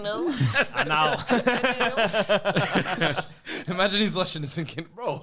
Yeah, bro. I'm not even playing, guys. Play. I'm not even playing. I'm not even playing. Yo, what are we doing here? What are we doing here? You know what I mean? Where is he from? Bosnia or something? Yeah, he's from Bosnia. Bosnia, yeah. What are we doing? What are we doing here? They only made 2 changes, to be fair. But Ryan Brewster and thing up front. It's just Cam's a good player. Reem man. Brewster came off at half time. Yeah. They brought on James McAtee. He's one of Yeah, the. That's McAtee. another one, Man City boy. What's happened to Ryan Brewster? He's one of the worst. He's a record signing. He's one of the worst record signings. Yeah. in the No, league. he was Cameron Archer before Cameron Archer. He was Facts. better than Carlos. England Cameron under Archer. 17s. Top goal scorer at the World Cup. Wow. I'll never forget the What a player. on the barber chair. The Champions League. Champions League medal on. Grew up in Streatham. Teachers are giving that. Did he test. play a second in that Champions League Didn't play a campaign? single second. And I thought, yo, you know what though? You look like you got the cojones to Yeah, get fair to the enough. top. Moves to Sheffield, and I thought when they went down to the Championship, I thought that was going to be like the Yeah. kickstarter, like Jack Grealish and all that. But Then he played against Sean in the Santan Cup. talk. Tell him what happened. Tell him.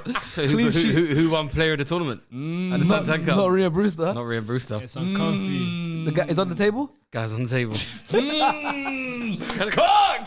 Cock. That's a crazy flex. He brought Ponzo, Ryan Brewster. They had their own little youngster team. Got knocked out the group stage.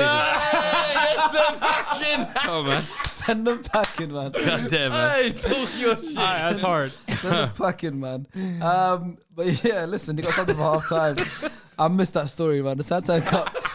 I missed it, Do man. you remember we used to sit there Sean watching is it? well and truly back. Mad. He wasn't fully back until he mentioned the Santan Cup. That is well and truly back.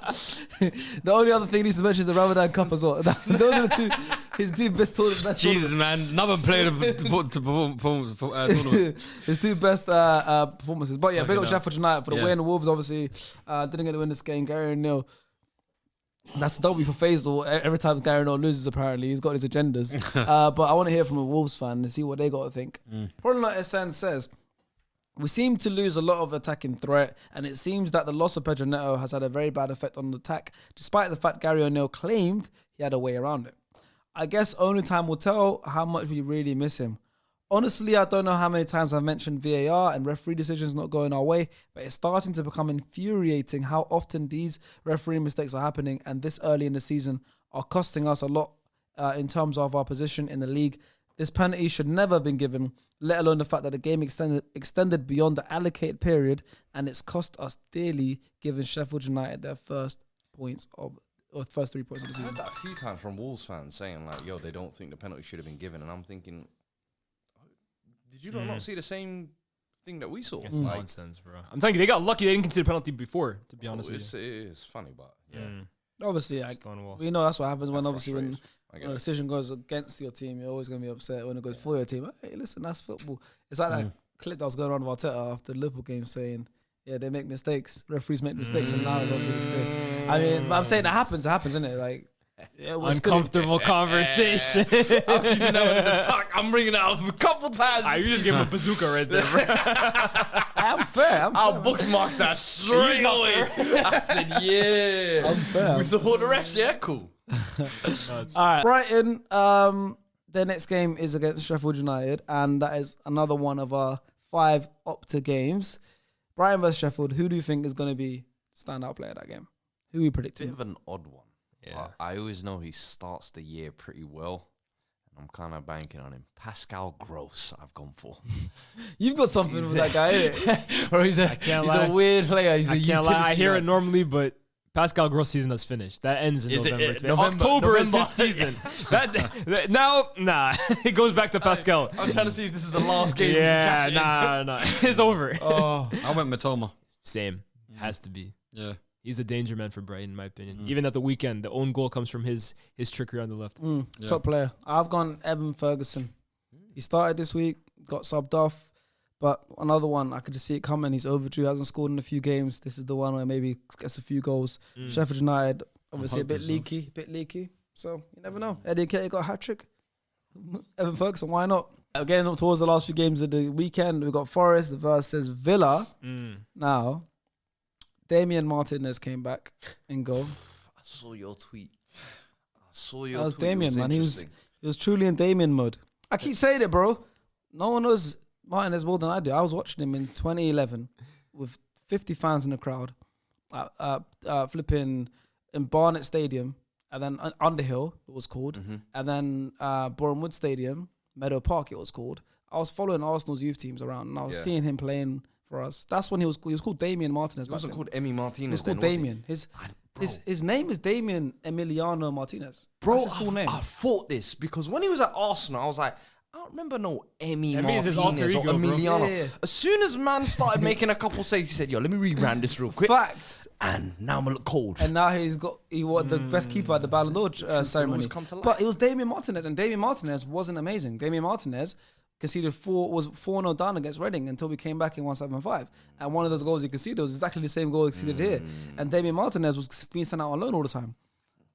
But then he became Emi Martinez, and Emi Martinez was a stud. Emi Martinez was a big, a real man. A real man. Look at me. And that one was crazy. That was mental. That one looks crazy. I'm gonna send that one to my girl. I don't know if you want to send it to anyone. That one was crazy. And I'm a fan of Emi Martinez, to be honest. I like, Damian Martinez, you're not a fan. I'm a fan. I mean, Damian, I was still a fan of, but it wasn't that good. Emi Martinez, I'm a big fan of. But this game, Damian came back. Bro, that error was. I'm telling you, I watched the highlights because it was the so many 6-year games, anniversary. No, but it was like an anniversary. Like they showed it again, the famous comeback. But that error that he I made, actually watched that game live. that error that he made was basically the same error that he made like 10 years ago or whatever. Like weak wrists, and I don't know, man. Maybe he figured like he won the award, best goalkeeper at the recent Ballon d'Or. He completed the game, bro. Won the World Cup. Like Levy Copa Ashton America, turning in yeah. his grave right now. Do you know about Levy? I was about to say, what do you know about Levy Ashton? But with you, there, B. probably a lot. You probably Sean was there. that was the biggest mistake you ever made, bro.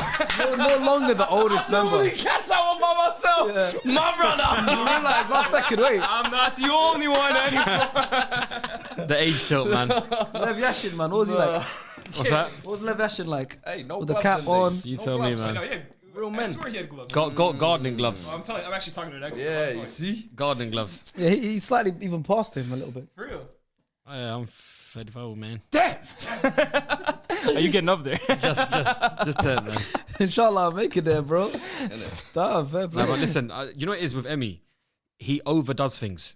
Like, he's just over exuberant. He's like a foreign version of Pickford. Whoa. A bit better. Yeah, a lot better. Let's Yeah, be all right, a real. bit better. The saves he makes, but like in terms of like just the over exuberance of a goalkeeper, he does that. He overdoes things. He really wants to. You could see from what he's tried to do. He's tried to just. He feels like the ball is traveling much faster, much harder. So he feels like as if it's just more of a guiding thing. The ball slowed down. Have you made that He tried mistake to- before? Yeah, it's happened sometimes because when the shot comes in at you, you feel like the pace of the ball is going to be able, like it's going to travel.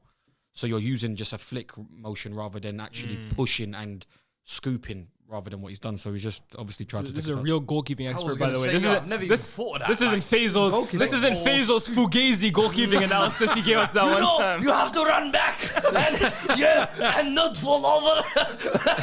And then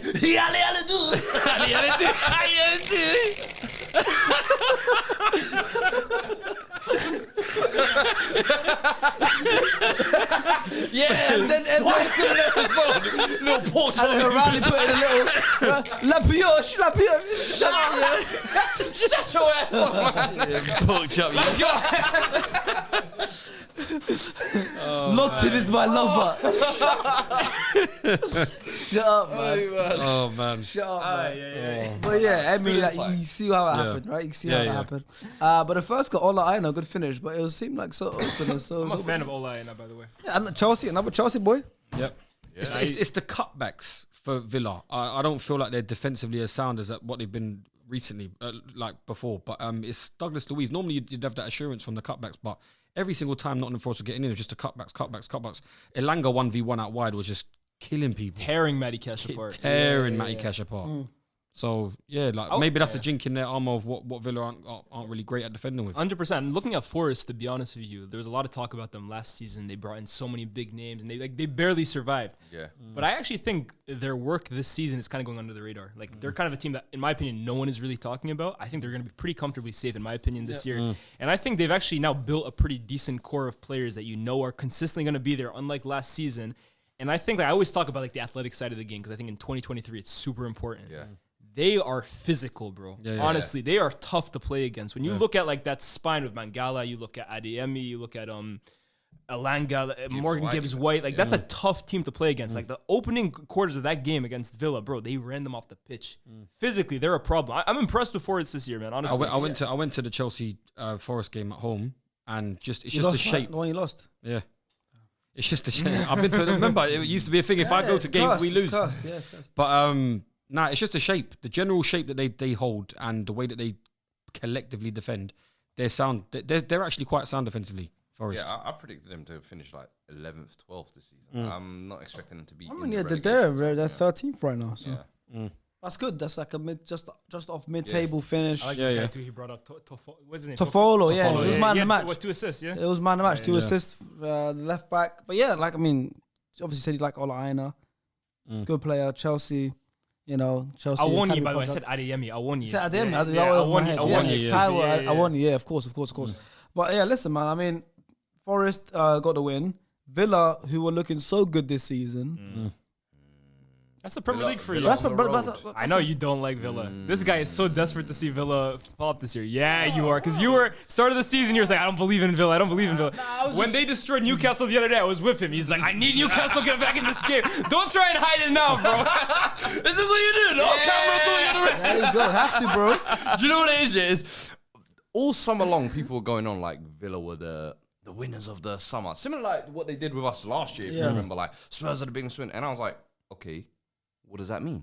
And people were like, yeah, they're going to be close to Champions League. I'm like, Yuri Tielemans and Pau Torres don't bring you close to Champions Diaby, come on, League. that was a big Diaby's signing. nice, Yeah, but yeah. he was the only one that I was like, it's a needle mover. All the other ones are like, players Villa could attract. Like, so for me, it was like, yeah, they're probably going to finish 7th, 8th. But so I didn't get this Champions League push narrative. So I'm like, so it was a nice window. It was a cute I think window. they can be the best of the and rest. then it was of like the the fact that Pau Torres was being rated as like this. Oh, he's gonna come in and Hey, he's been solidify doing his good back though. line. Yeah, you don't He's fuck been with Pau alright. Torres. Everyone hating on him. But them cutbacks you're talking about, who's getting targeted? He's getting targeted. Who is getting targeted? Do you think it's Pau Torres? Pow!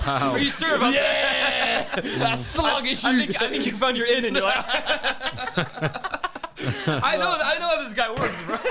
It's not panic stations yet. It's the first league definitely loss. not. It's the first league loss since 3rd of September against Liverpool. These losses are why they aren't going to make top 4, for example. But Yeah. to be fair, Villa, like, what are their aspirations again? Like, we talk about Europa that. League. They can be the best of the rest in the league. Yeah. They have a top manager. They still have really good players, but this is where it's going to hurt them. This is why they're not going to make 4th, for They've example. got good depth as well. Yeah. Like underlyingly good depth. I think they should really make a run for the Conference League, in my opinion, Facts. and then just try and Emery at the size helm it. too. Yeah. Trust me, that's a European specialist. But Forest, not 13th place in the league. I think they're going to be comfortable this year. But again, that's the team for me that no one is really discussing. And they've played some big teams this year. They played United. They played Arsenal. That's true. They've been decent. They beat you played guys us, at the bridge. Yeah, I've been impressed with them. What have you made of City Elanga? already. Yeah, Elanga's been wicked, man. Elanga- Transformation, because I know when he was at United, bro, some of the stuff I'm seeing him do, I couldn't even project that he had feet like that. Yeah, Like, absolutely, I knew he yeah, was pacey and I knew he was strong, but he looks, confidence is a major thing in football, and you're seeing what Absolutely. this guy looks like. He's the man of the Nottingham Forest team, and he's been Absolutely. given that kind of license. But as a United fan looking at you, are you thinking, hold on, I ain't never seen you act like this I before. ain't never ever seen you getting bucket. Yeah, no, look, Elanga has always been an excellent athlete. Like even at United, they were saying like he's a freak athlete, but it was always his decision making and like technically was he at the level for United? That was always the doubt, and I think most people always expected him to move on. But to his credit, this season at Forest, like I think confidence again. I completely agree with you. Sometimes a new environment for a player like that can unlock a new side to his game. And again, I go back to United's wingers. Right now, he looks better than all of them, to be honest with you. You talk about, I'm missing a winger that can take on his fullback and stuff like that. It's not just Matty Cash that he's given hell to this season, bro. There's been fullbacks that Elanga has given problems to. Yeah. So, yeah, looking back on it, hindsight is 2020, but selling him at the moment looks It like made sense. It made sense, but right now, we could probably use him, bro.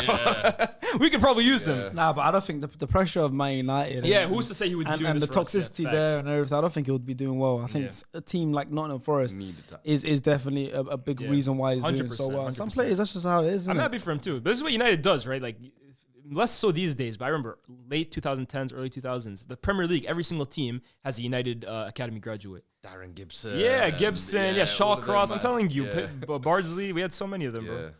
That guy Welbs. Yeah, Welbeck is another one. We had one in every single team, bro.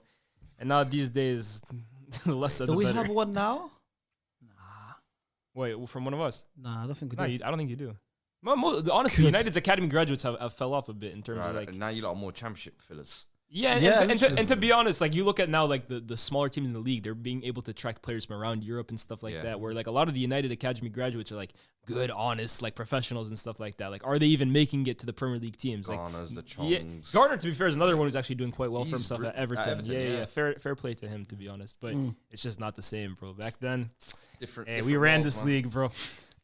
we ran this league, bro. There we go. But let's hear from Forrest Gump. Obviously, Nottingham Forest were the winners in this What a game. Great name. Forrest Gump says, the home crowd at it again, pushing us to another victory. Tofolo was superb in the game and absolutely an absolute beast in defense and attack. Very naive of Emery to play a high line because despite an effort from Zaniolo, they didn't manage much in the first half. In response to L phase, He spelled put L. L, I like this guy. not EL, L phase. We're constantly getting criticized for the new team rebuild and I don't completely agree with it. We managed to stay up last season and I think it's a necessary gamble. If a team from the championship wants to eventually challenge for mid-table or high amounts of top, or even higher up, you need to bring in high amounts of top class players. You can't rock up to them prem with a group of championship players, or you'll go straight back down. It's a gamble, but an essential one, and for now, it's paid off. I think that's a bit of hindsight, though, to be honest. Like, I'll never forget Fulham when they came up and they spent like 100 million on players, Anguissa and Lookman. It just completely I think flopped. though, QPR similar. I think Nottingham Forest's was better quality. But the thing is, the guys who kept them up last season, a lot of them weren't the guys they bought, to be honest with you, bro. Awoni. Yeah, but like the thing is, like you bring Right. Renan Lodi and Lingard. Those guys weren't the ones keeping them up, bro. Let's be real. But that's what I'm saying. It was that concentration of we're gonna get 2 left backs, Renan Lodi and whoever else it was. But the fact that they were stacking up so much, I felt like Fulham just went the 11. We'll spend 100 million on What's that. his name? and Seri Dier. they weren't even good ones, man. Not Seri Dier. Who's Jean-Michel Seri. Seri, yeah. Yes. Yeah. We won it. I think we won it at one point. It's mad. I remember they spent 30 million on Gisa. Mad. Oh, Anguissa won this. What he's gone on to do at Lyon. Not fair, but at Fulham it flopped crazy. Yeah. Crazy. He did not look like I that never player thought as he'd well. ever be that player. Never. There we go. And then we've got a Villa fan as well, Usmanu 96. Let's hear what he's got to say, because obviously unpredicted loss there for against Villa. Against Forest, I mean. Usmanu says, disappointing result off dominating Forest from the 5th minute. Although it was Zaniola's best game, his performance was still not good enough to be in Villa's first 11. Damn. I would prefer Bailey instead of him, or going back to a 3-5-2 with Cash and Digne as wing-backs. Huge error from Martinez, but this can happen to every goalkeeper. The result is unlucky, but Villa need to get results away from home if they want to be in the top 6 this season. 11 shots from inside the box, but 0 goals is shameful. Still confident to have a good season. Win against Fulham at Villa Park is a must. Capital Ivan must. Hey, Capital must. Lia's curse. Which one? Van der Ven going down today. Oh come on, he's been brilliant this season. Wow, we're You know what? Yeah, man was taking credit like, hey, my curse, it don't happen. But that shit came late. That's what we're doing. We yeah. just weren't ready for it. That's what we're doing. Wow, we're gonna go 3 years in the future now. If Van der Ven ends up being Lias Kurz. He's been flawless this season. What are we talking about? Hey, you went down because he spoke to you. Like Jesus. Where he got injured. Why? What's going on? Who are you talking to next? Huh? Well, stay tuned. Stay tuned Oh this no, week. Trent. He's in trouble. Hey. No. Oh no. No. Oh no. Why do you think I keep going to my rivals? Why do you think I haven't gone to United yet? So you're going wrong. No. Yeah, bro. You need to interview Anthony, bro. Going to be out. You know, Hey, don't We joke might that not one. see him again, actually. He might be in a cell the next time we see him. bro, we're both coming out with black eyes and shit like that, bro. Oh man. All right. Penultimate game, we've got Everton versus Brighton. This is a 1-1 score draw. Brighton, Everton. I mean, listen, Everton. I think are a lot better than what everyone thought they were Yeah, going I to have be. to hold my hands up. You know, I think a lot of us had them going down. You got Sean me. Dyche. They still might, by the way. Huh? Let's not get it twisted. They still might. They're putting good You think results. Sean Dyche is going down? He's been relegated before, so you think he's One going time. down? Yeah, Okay, after what, one 8 time. years, 7 years, So you 8 can, years. it can't happen 2 times. After they gave him 0. Okay, they basically give Yeah. him 0 at Everton too. To be Yeah. honest with you, bro. Sean Dyche ain't going down. That's real men right there. We'll see, man. I'm not. They might have the point deduction too. You're nervous. He's not going How down. many points though? Don't worry about it. It shouldn't matter, right? It could be 1,000 points. Sean Dyche. Real men. We staying up. Well, I have to admit, I've been harsh on Everton. A lot of it isn't because I don't like Everton as a club or whatever. I don't like the way they run. I'm sick to the stomach I agree, seeing the way yeah. they've been fortunate to stay up, because how badly they've been run financially is a joke. Past But 6 years I or have so. to give Sean Dyche massive credit, because honestly, I look at his squad and I've been saying it's one of the weakest individually in terms of quality in the entire league. But he has these guys, again, unified, like any Sean Dyche team is, defensively resolute, and they look like they fight for each other, to be honest with you, bro. Even going forward, they've created chances this season, but they haven't been able to finish them off. This is, again, another game where they just get unlucky, bro. Honestly, like, they played well, and it's just a last minute off Ashley Young, which is complete, it's complete luck, Yeah. which it would have been a huge point. But Brighton as well, too, again, VAR, I don't know if you saw the Lewis Dunk goal. First of all, insane finish, but again, where's the unfair advantage that you're getting from that? It's literally like a sliver, bro. It's a sliver mad, that's bro. denying a goal of the season contender. Yeah, bro. I've literally said, sometimes there has to be a rule where, like, if a goal is so good, Yeah. you have to just say, you know what, forget the offside. We let that one Bro. go in. We need that for the catalog. Like, Lewis Dunk being denied the goal of his life is denied because his nose is a little big, bro. Like, that's crazy, bro. That's really what it is. I hear him, bro. Get surgery. As a fellow guy with a big nose, I hear him, bro. It ain't easy. It's tough, bro. This ain't easy, but I feel bad for him, honestly, man. Yeah, but like you said, there was this game week is full of like weird decisions. But yeah, 20% possession, Evan. Yeah. But that's a Sean Dyche. That's a Sean Dyche performance, right? Again, Brighton as well too. Possession kings. What's Brighton's recent form Horrible. been like? Not very good now. I think mid is the kind of bad. Oh, very One bad. minute. so bad. One win in 1, 2, They haven't 3, they haven't 4, won a Premier 5, League 6, game since 7, Bournemouth 8 all comps games. in September. One win, yeah. Interesting observation. And that 1-1 against Ajax when Ajax was bottom of the league. Before Ajax just got the 2 back-to-back wins. And then now. the other one was Iraola, which is a gimme. To be honest with you, so. 3-point lane. They ain't won much. Hey, Brighton. It's All that uncomfortable. pretty football that was being played last year, man, were hyping it up. I said, hey, next season is when we'll see the real De Zerbi and the real Brighton, because they'll have Europe. You'll see their squad depth tested. I think you'll see 1 or 2 key players leave in the summer. You'll see how they kind of adapt to that. And now, I don't know, it's not looking how it was looking last year. Even like when they rotate players in and out, you're not seeing that same level of quality being Definitely replaced, not. if that makes I sense. think there's a few things though. Evan Ferguson, I remember he started the season off hot and fiery.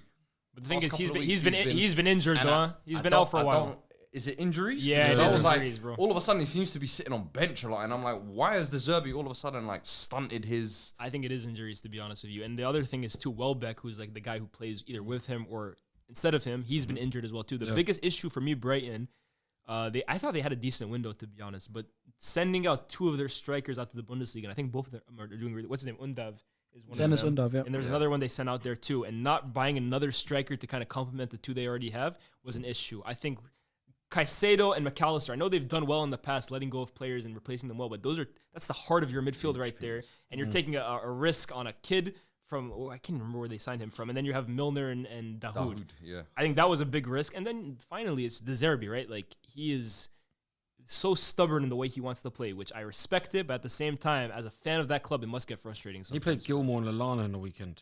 Yeah, like Gilmore, Lallana, at Gross. Everton against Doucouré and Onana. with a midfield trio. Gross started. Oh, gross, yeah. No started Against fullback. Onana Onana, started right back, Doucouré, like these guys have grown men in the Everton midfield. I mean, even Milner being at fullback at this age, I'm sorry, that for me is just not on.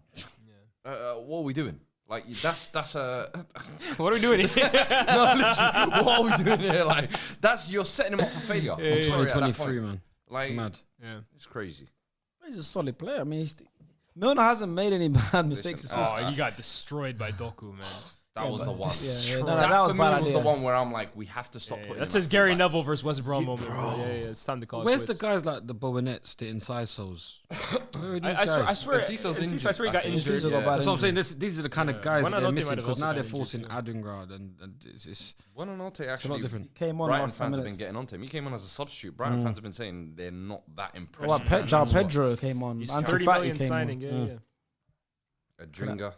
That's what I'm saying. Brighton. Dahoud was their big signing. What's their- Came It what's on. might have been fixtures looking Deserby like? hype, man. The Deserby hype might have been just, you know what I mean? Their fixtures now, Brighton going forward, they got obviously Ajax again, and then they got Sheffield, Forest. You know, winnable Athens, games. Chelsea, Athens, yeah. I Chelsea, like this, man. Chelsea at the Bridge, which is Of obviously course you winnable. like it. Good reality We beat check. them at the bridge. Man, in the cup game. Try to come for these top 6 spots. Chill out. It's easy Yeah, work. well, cup games different. Chill out, man. We beat them already. They're supposed to be a squad of players that are just a systematic team, bro. Huh? This guy just hates any like nice possession style play, bro. You are so evil, it's unbelievable. If this was Sean Dyche pushing for the top 6, you'd be like, football's back. Nah. It's just whenever teams are kind of always trying to break into these top 6s, they always get so much love, praise. I remember West Ham did it for a couple of seasons. Leicester. Brighton did it. Leicester did it. Where are they? Hey, one time it was you guys who were doing it, and you ended up staying. And we so- did it proper. We're still here. Oh my dude. We're still here. Oh, you little pretenders. Try to come take our spot. You got to get through us. You guys came 9th last season. They did come through, you guys. Disgusting. Disgusting. We back now. Disgusting. You might even come to 4 now, man. It's crazy. Analysis from Tactical Regista, who obviously covers Brighton. It says the filter was dominated by Brighton, but most of it was ineffective possession. There was a lack of fluidity in the attacking play and a feeling of a lack of solutions due to Everton's compact setup. Everton were able to create more dangerous chances while barely having any possession. Brighton had a low amount of chances in this game and are now winless in 5 in the league. Teams are realizing how to nullify Brighton's play style, and it's time for the Zerbi to show some tactical flexibility, with him not capitalizing off of these more favorable fixtures. I like that. Honest. That's an honest review. I respect that. It is very honest, and someone could say objective, because we found out recently that he's not a Brighton fan. He just wants the airtime, bro. So he's become a signature field tilt. Yeah. And he's not even a fan of But because he's objective, he analysed them really well. That's and good. he is our Brighton correspondent. I respect That's that. And mad. the Villa fan, the correspondent we have, is a United fan. That's mad. What is You going know on? what? Come on, man. That one's kind of crazy. I can't lie. Not at all. I get it. wouldn't want to analyze my team either, bro. I hear it. So The seed, man, you gotta look more for them time better, watching man. other teams. I hear it. You know, if you're watching it, you might as well. Sometimes. Yeah.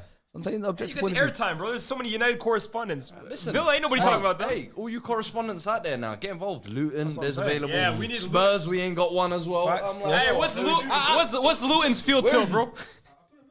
Spurs one. Did you? I probably must have skipped him because Yeah, we we had stuck such for a an long hour. chat. We had a long chat. Nah, what's I'm here. We don't need you. Stay home, bro. what's Luton's field tilt, bro? That's what I'm here for, bro. What's their Yeah. tactical breakdown? Nah, for real. Like some of those teams were not watching match of day highlights at the end or whatever. So it was a little bit more of a beef on the bone. Some of you There you out go. there. I agree. Everton are playing Palace, and this is the final of the 5 Opta games that we're going to be predicting for next week's best player of the game. Who do we have in that game, boys, as our pick?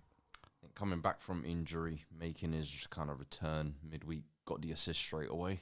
It's hard not to say Eze. Yeah, Magic I man. went with Eze still. You think straight away he's just come back? Because I thought he was going to come directly straight back in. Because they had Hughes playing in that position. It's going to be easy for him to drop Hughes in the next game, Eze coming back with the assist, especially. Yeah, I think he just needed that run of that 15, 20 minutes, and yeah, good. Interesting. So we've got Eze, Elias. I'm gonna go with Anderson, to be honest with you. I think this is gonna be a really cagey game. 2 teams that aren't really like the most brilliant attacking, and I think he's a top player, to be honest. Good on the ball. Good Defensively, they've been very good sometimes this year. provides a goal threat as well too. I'm gonna go with Anderson. I'm going for a different pick. I want all the cash prizes. So I don't want anyone to match with me. I'm going Mikalenko. Scored on the weekend as well, didn't he? Yeah, he had a good game already this week. Top player. I don't I think think. you'd have gone with Tyreek Mitchell, not Mikalenko. I'll go for the other side. Go for the other side. I think Everton get a result. That's here. mad. Yeah, that's good. I'm going for Mikalenko. I think, he's dangerous. Could obviously get an assist. Everton have a tall presence in their team. And I think Everton's going to win. I don't want to be different to you guys. So Mikalenko's my pick. I'm different. I'm different. I want to be different. But let's get into our last game of the game week. The final one is Burnley versus Crystal Palace. 2-0 win away from home for Palace at Turf Moor. Vincent Company, man. It's time to go. Hey, They actually played good One, first half. 2, 3, 4, 5 straight losses in all comps. 6 out of 7. But look at the players that they have in that team, bro. Going forward, bro. Kids. Colliosho guy from Espanyol, the Amdouni guy, Basel. Like, but then Belgian, they signed, what was it, Trezor from Genk or whatever it was. Yeah. I was, when I saw the They still summer, got Jay Rodriguez. yeah, when I saw the Jay he was Rodriguez starting playing on the in left as well, wasn't he? look at that midfield, fam. That midfield is still the same. Jay Rodriguez started. That's what I'm saying. But look at the midfield. Sander Berge and Josh Brownhill. Sander I was just about Berg, to say, Josh Brownhill's Brownhill, still there. and Goodmanson. Yeah, but these guys are young. No, Berge and Brownhill are young. That's Goodmanson's like 25 34. and 27. And they signed Bird from That's horrible, the man. rival Chef, promotion. yeah. I don't know. I don't think he signed enough quality in my opinion. But if you want to look at the other team, we're talking about it. Schlupp, Edward, and Ayew Oh, is you a see front Schlupp? three. guess what? See Schlupp? Schlupp's a You baller. see them, man? Black James Milner. I hear it. Black James Milner. If there's anybody that's But James he's Milner, 7 years younger than James Milner. I know, but I'm talking about prime James Milner. Josh Schlupp is Versatile 30. James Milner. I don't know why I have in my head Josh Schlupp is like 20. Schlupp, bro. Man plays everywhere, He's got fam. Leicester as well back in the day. He Yeah? might play Won the centre mid. title. He might play fullback. Winger. Left winger. Yeah.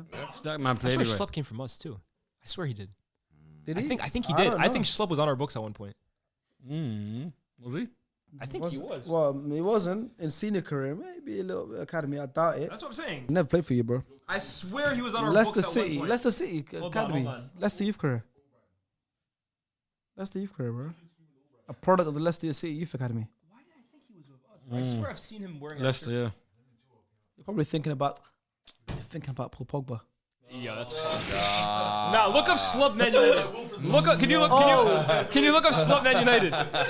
Just look up Slut Man United. I'm certain there's something. There's a background of us. Twanzebe. This guy's. Y'all trying to put racism charges on. He thinks they Oh, to be fair. There's a TV fair. There's a TV fair. Leicester's, this is 2016. Leicester's Jeffrey Schlupp says Man United trial was the making of him. He had a trial, bro. He's on our books. Your tap. How do you know he had a trial? Your tap. My life, I remember it, bro. Your tap. I was trying to get involved in the last crazy shit. Title win on any way I could, bro. This guy's tap. How did you know he had a trial at United? They laughed. Twanzebe. Respect me, please. Come on. Fosu Mensah. Yeah. Now he had a trial. Fair Why is play. Steve laughing? Tyler Blackett. He's getting a little too comfortable with Jackson Borthwick. Borthwick Jackson. Borthwick Jackson. Whatever his name was. Was he light skin as well? I saw he was light skin anyways. He ruined the game. He ruined the game. Oh my days. Jackson Borthwick. Jackson that? Stick with Paul Parker, bro. Jumpa.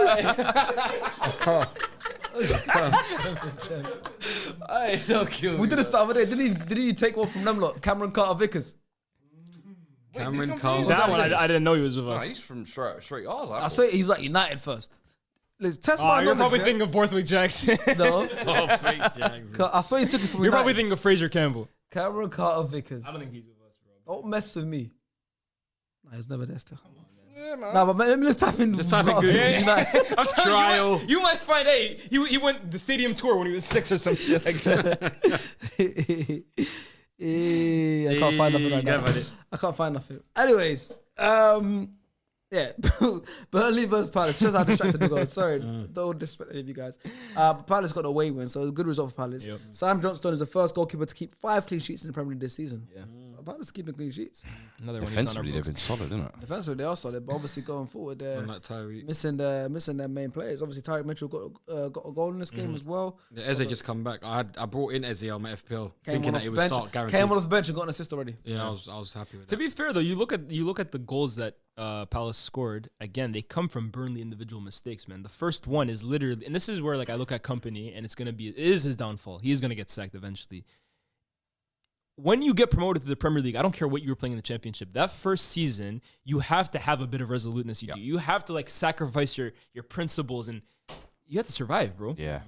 First of all, the signings they've made and the players he's kind of entrusted they're young, they're naive, they want to play this attacking style of play. But in the Premier League, if you're not at the quality, you will get exposed. I look at them trying to play out the back in a situation where they did not need to whatsoever. That's what leads to Crystal Palace's opener. And that's why ultimately Burnley, I have more faith in Luton staying up. They don't have a better squad. They might not even have a better manager, but I just think they have the minerals in their first season in the Premier League to put up a dogfight. This Burnley team is not ready to go to war against grown men, bro. Company doesn't Honestly. seem willing to adapt. He doesn't at all. either. He like not in mid-game, not in his changes. Yep. It's just appalling for me. And I had a feeling they were going to do this when they were getting promoted. And I was like, every team that kind of dominates that, I remember Norwich were like that as well. And I'm like, I hope you don't think you can come do the champagne stuff in the Premier League because you will get bopped. Exactly how I thought is exactly how it's going. So I'm not surprised, to be honest, but it's just a matter of when do they sack him, and they better not leave it too late. That's the thing. Like, the way Company is being so stubborn, you almost feel like he's been given assurances that, like, yo, we're sticking with you even if we get relegated again. It's like, just play your style. Like, we care more about that. Well, but, yeah, because by hiring him and giving him kind of that reign last year, they've essentially, let's be honest, changed their whole DNA. That is not what Burnley were. And I guess it's kind of like the Patrick Vieira Palace thing, funnily enough. You've changed it. Now, are you going to go back for the sake of safety? Because Palace, once they brought Roy back in, shit was all good again. And this season, it's a bit hit and miss, but they're getting the results that they need. Burnley, at some point, listen, Dyche gets sacked at Everton. Run that back, Turbo. I'm just surprised. You could not live with your own failures. I'm just surprised Where did we that yet bring to you? see a sacking, right, this season in the Premier League. Yeah, it's true. It's a bit deep into the season. There were Last year like we had 6 loads. guys at this point. Last year we had like at least 3 by now. Yeah. Now Scott Parker was the earliest one. Yeah, it's Hassan like 3 Hill went, games. Ross- Yeah. Get Yeah. that dud out of here, man. We haven't seen one yet, though. That's one of your legends, bro. What's Relax. going on? Need As to a chop player, up. loved him. Need to chop Manager, chop. Need to chop chop. Who's the first wonder? I think Probably Company. Vinny, Sure. man. Nah, Iraola, I think is gonna be first. Yeah. Iraola and Company leading the way, in my And opinion. then Ten Hag. I think Ten Hag is in danger. You think he makes it to the new year? Yeah, I think he does. At least give him the January. I think Radcliffe will want to come in and like give him a bit of time. But realistically, I think he should be under pressure. Though the thing is, though, with Ten Hag, this is the other thing. When United fire managers, they want to get an upgrade. Like they want to get like someone. Okay, this is our next project. There's no one really on the market for that, and that's why I keep saying I wouldn't fire him personally. Company and Iraola, they're gonna fire him to just bring in someone like, hey, Sam Allardyce, let's run this shit back one more time. So I think they're probably a lot more likely in terms of sackings. I think gone on a good run though. Reverting back to Palace. They've played quite tricky fixtures, and I think they run the games now. They might be able to rackle off a couple of points still. That's what I'm saying. I mean, which is what he did last year, to be fair, after Vieira came in, because he had that tough run of fixtures. He came in and he's had tough fixtures. Vieira had a tough run of fixtures. Then the fixtures got easier when Roy came in. Big Roy came in, but obviously now with Roy, it's tricky fixtures. Of Vieira, it's please win. I'm sure they got like a couple good fixtures. That's why I brought in Eze, to be honest. Cause I thought, Palace got Everton, Luton. You got some decent fixtures. West Ham, Bournemouth. Fair enough. Yeah, man. And with Eze coming back, he'll be big. That's what I'm saying. But at least he's still out. He's out for a while. I mean, it's mad though. He could have left, but he signed on. Which is like, let me see how long he's out for. No, to be fair, he should be back soon. We were linked heavily to him, but obviously because of the injury, it was like top player, man. That front three is horror though. Jordan, Ayew played quite well on the weekend.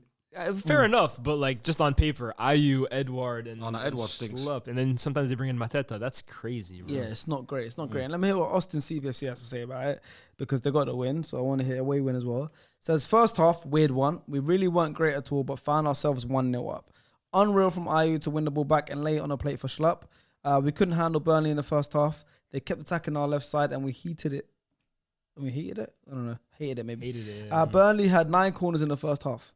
Second half, we tried to up our tempo, but Burnley was still knocking at the door. But in the dying seconds, Anderson wins the ball back, hoofs it to Ayew, gets it to Hamada, passes it to Ebbs, who lays it off to Mitchell, who scores a striker's finish. Beauty of a finish, slotted in. Should be a commentator. Yeah, for real. Overall, it wasn't a good performance in the slightest, but it's a win and a clean sheet at Turf Moor. We take these all day long. We move to Everton, which is obviously going to be a fun game. See Palace versus Everton. See what he said, though, at the end. Clean sheet at Turf Moor. We take these all day. Like, that's just the opposite of what you used to like attribute to Burnley at Turf Moor. That used to be, okay, they're not great, but like it's a tough day out, bro. To St. James's 100%. But Burnley now are the easiest team to play through, bro. So I get, okay, you want to go in one direction with the identity that you're kind of adopting, but bro, you have to at least recognize that, this is a dogfight, man. You have to sacrifice some of those principles, at least in the short term. Like you said, company doesn't look he's willing to do any of that. I can only see them going down. As soon as I saw man wearing a suit and a cap, I knew that's that abs Busquets drip. Yo, I knew I seen that shit the abs somewhere. Busquets drip. That Canaan drip. All these guys are SDS top. That's mad. We My boy Abs, man. Study Abs' wardrobe, man. Someone got to do what I did. Rip that hat off, bro. Throw that shit to the side, bro. Like you did last yeah, exactly. Company's trying to. We know you're bald, bro. Shut up, no. Yeah, no. Let me leave him alone. Crazy. That is this week's Premier League Roundup. I think it was the longest one we've ever done. But yeah, we'll see you guys another time. Thank you once again to Opta for sponsoring this video. And peace.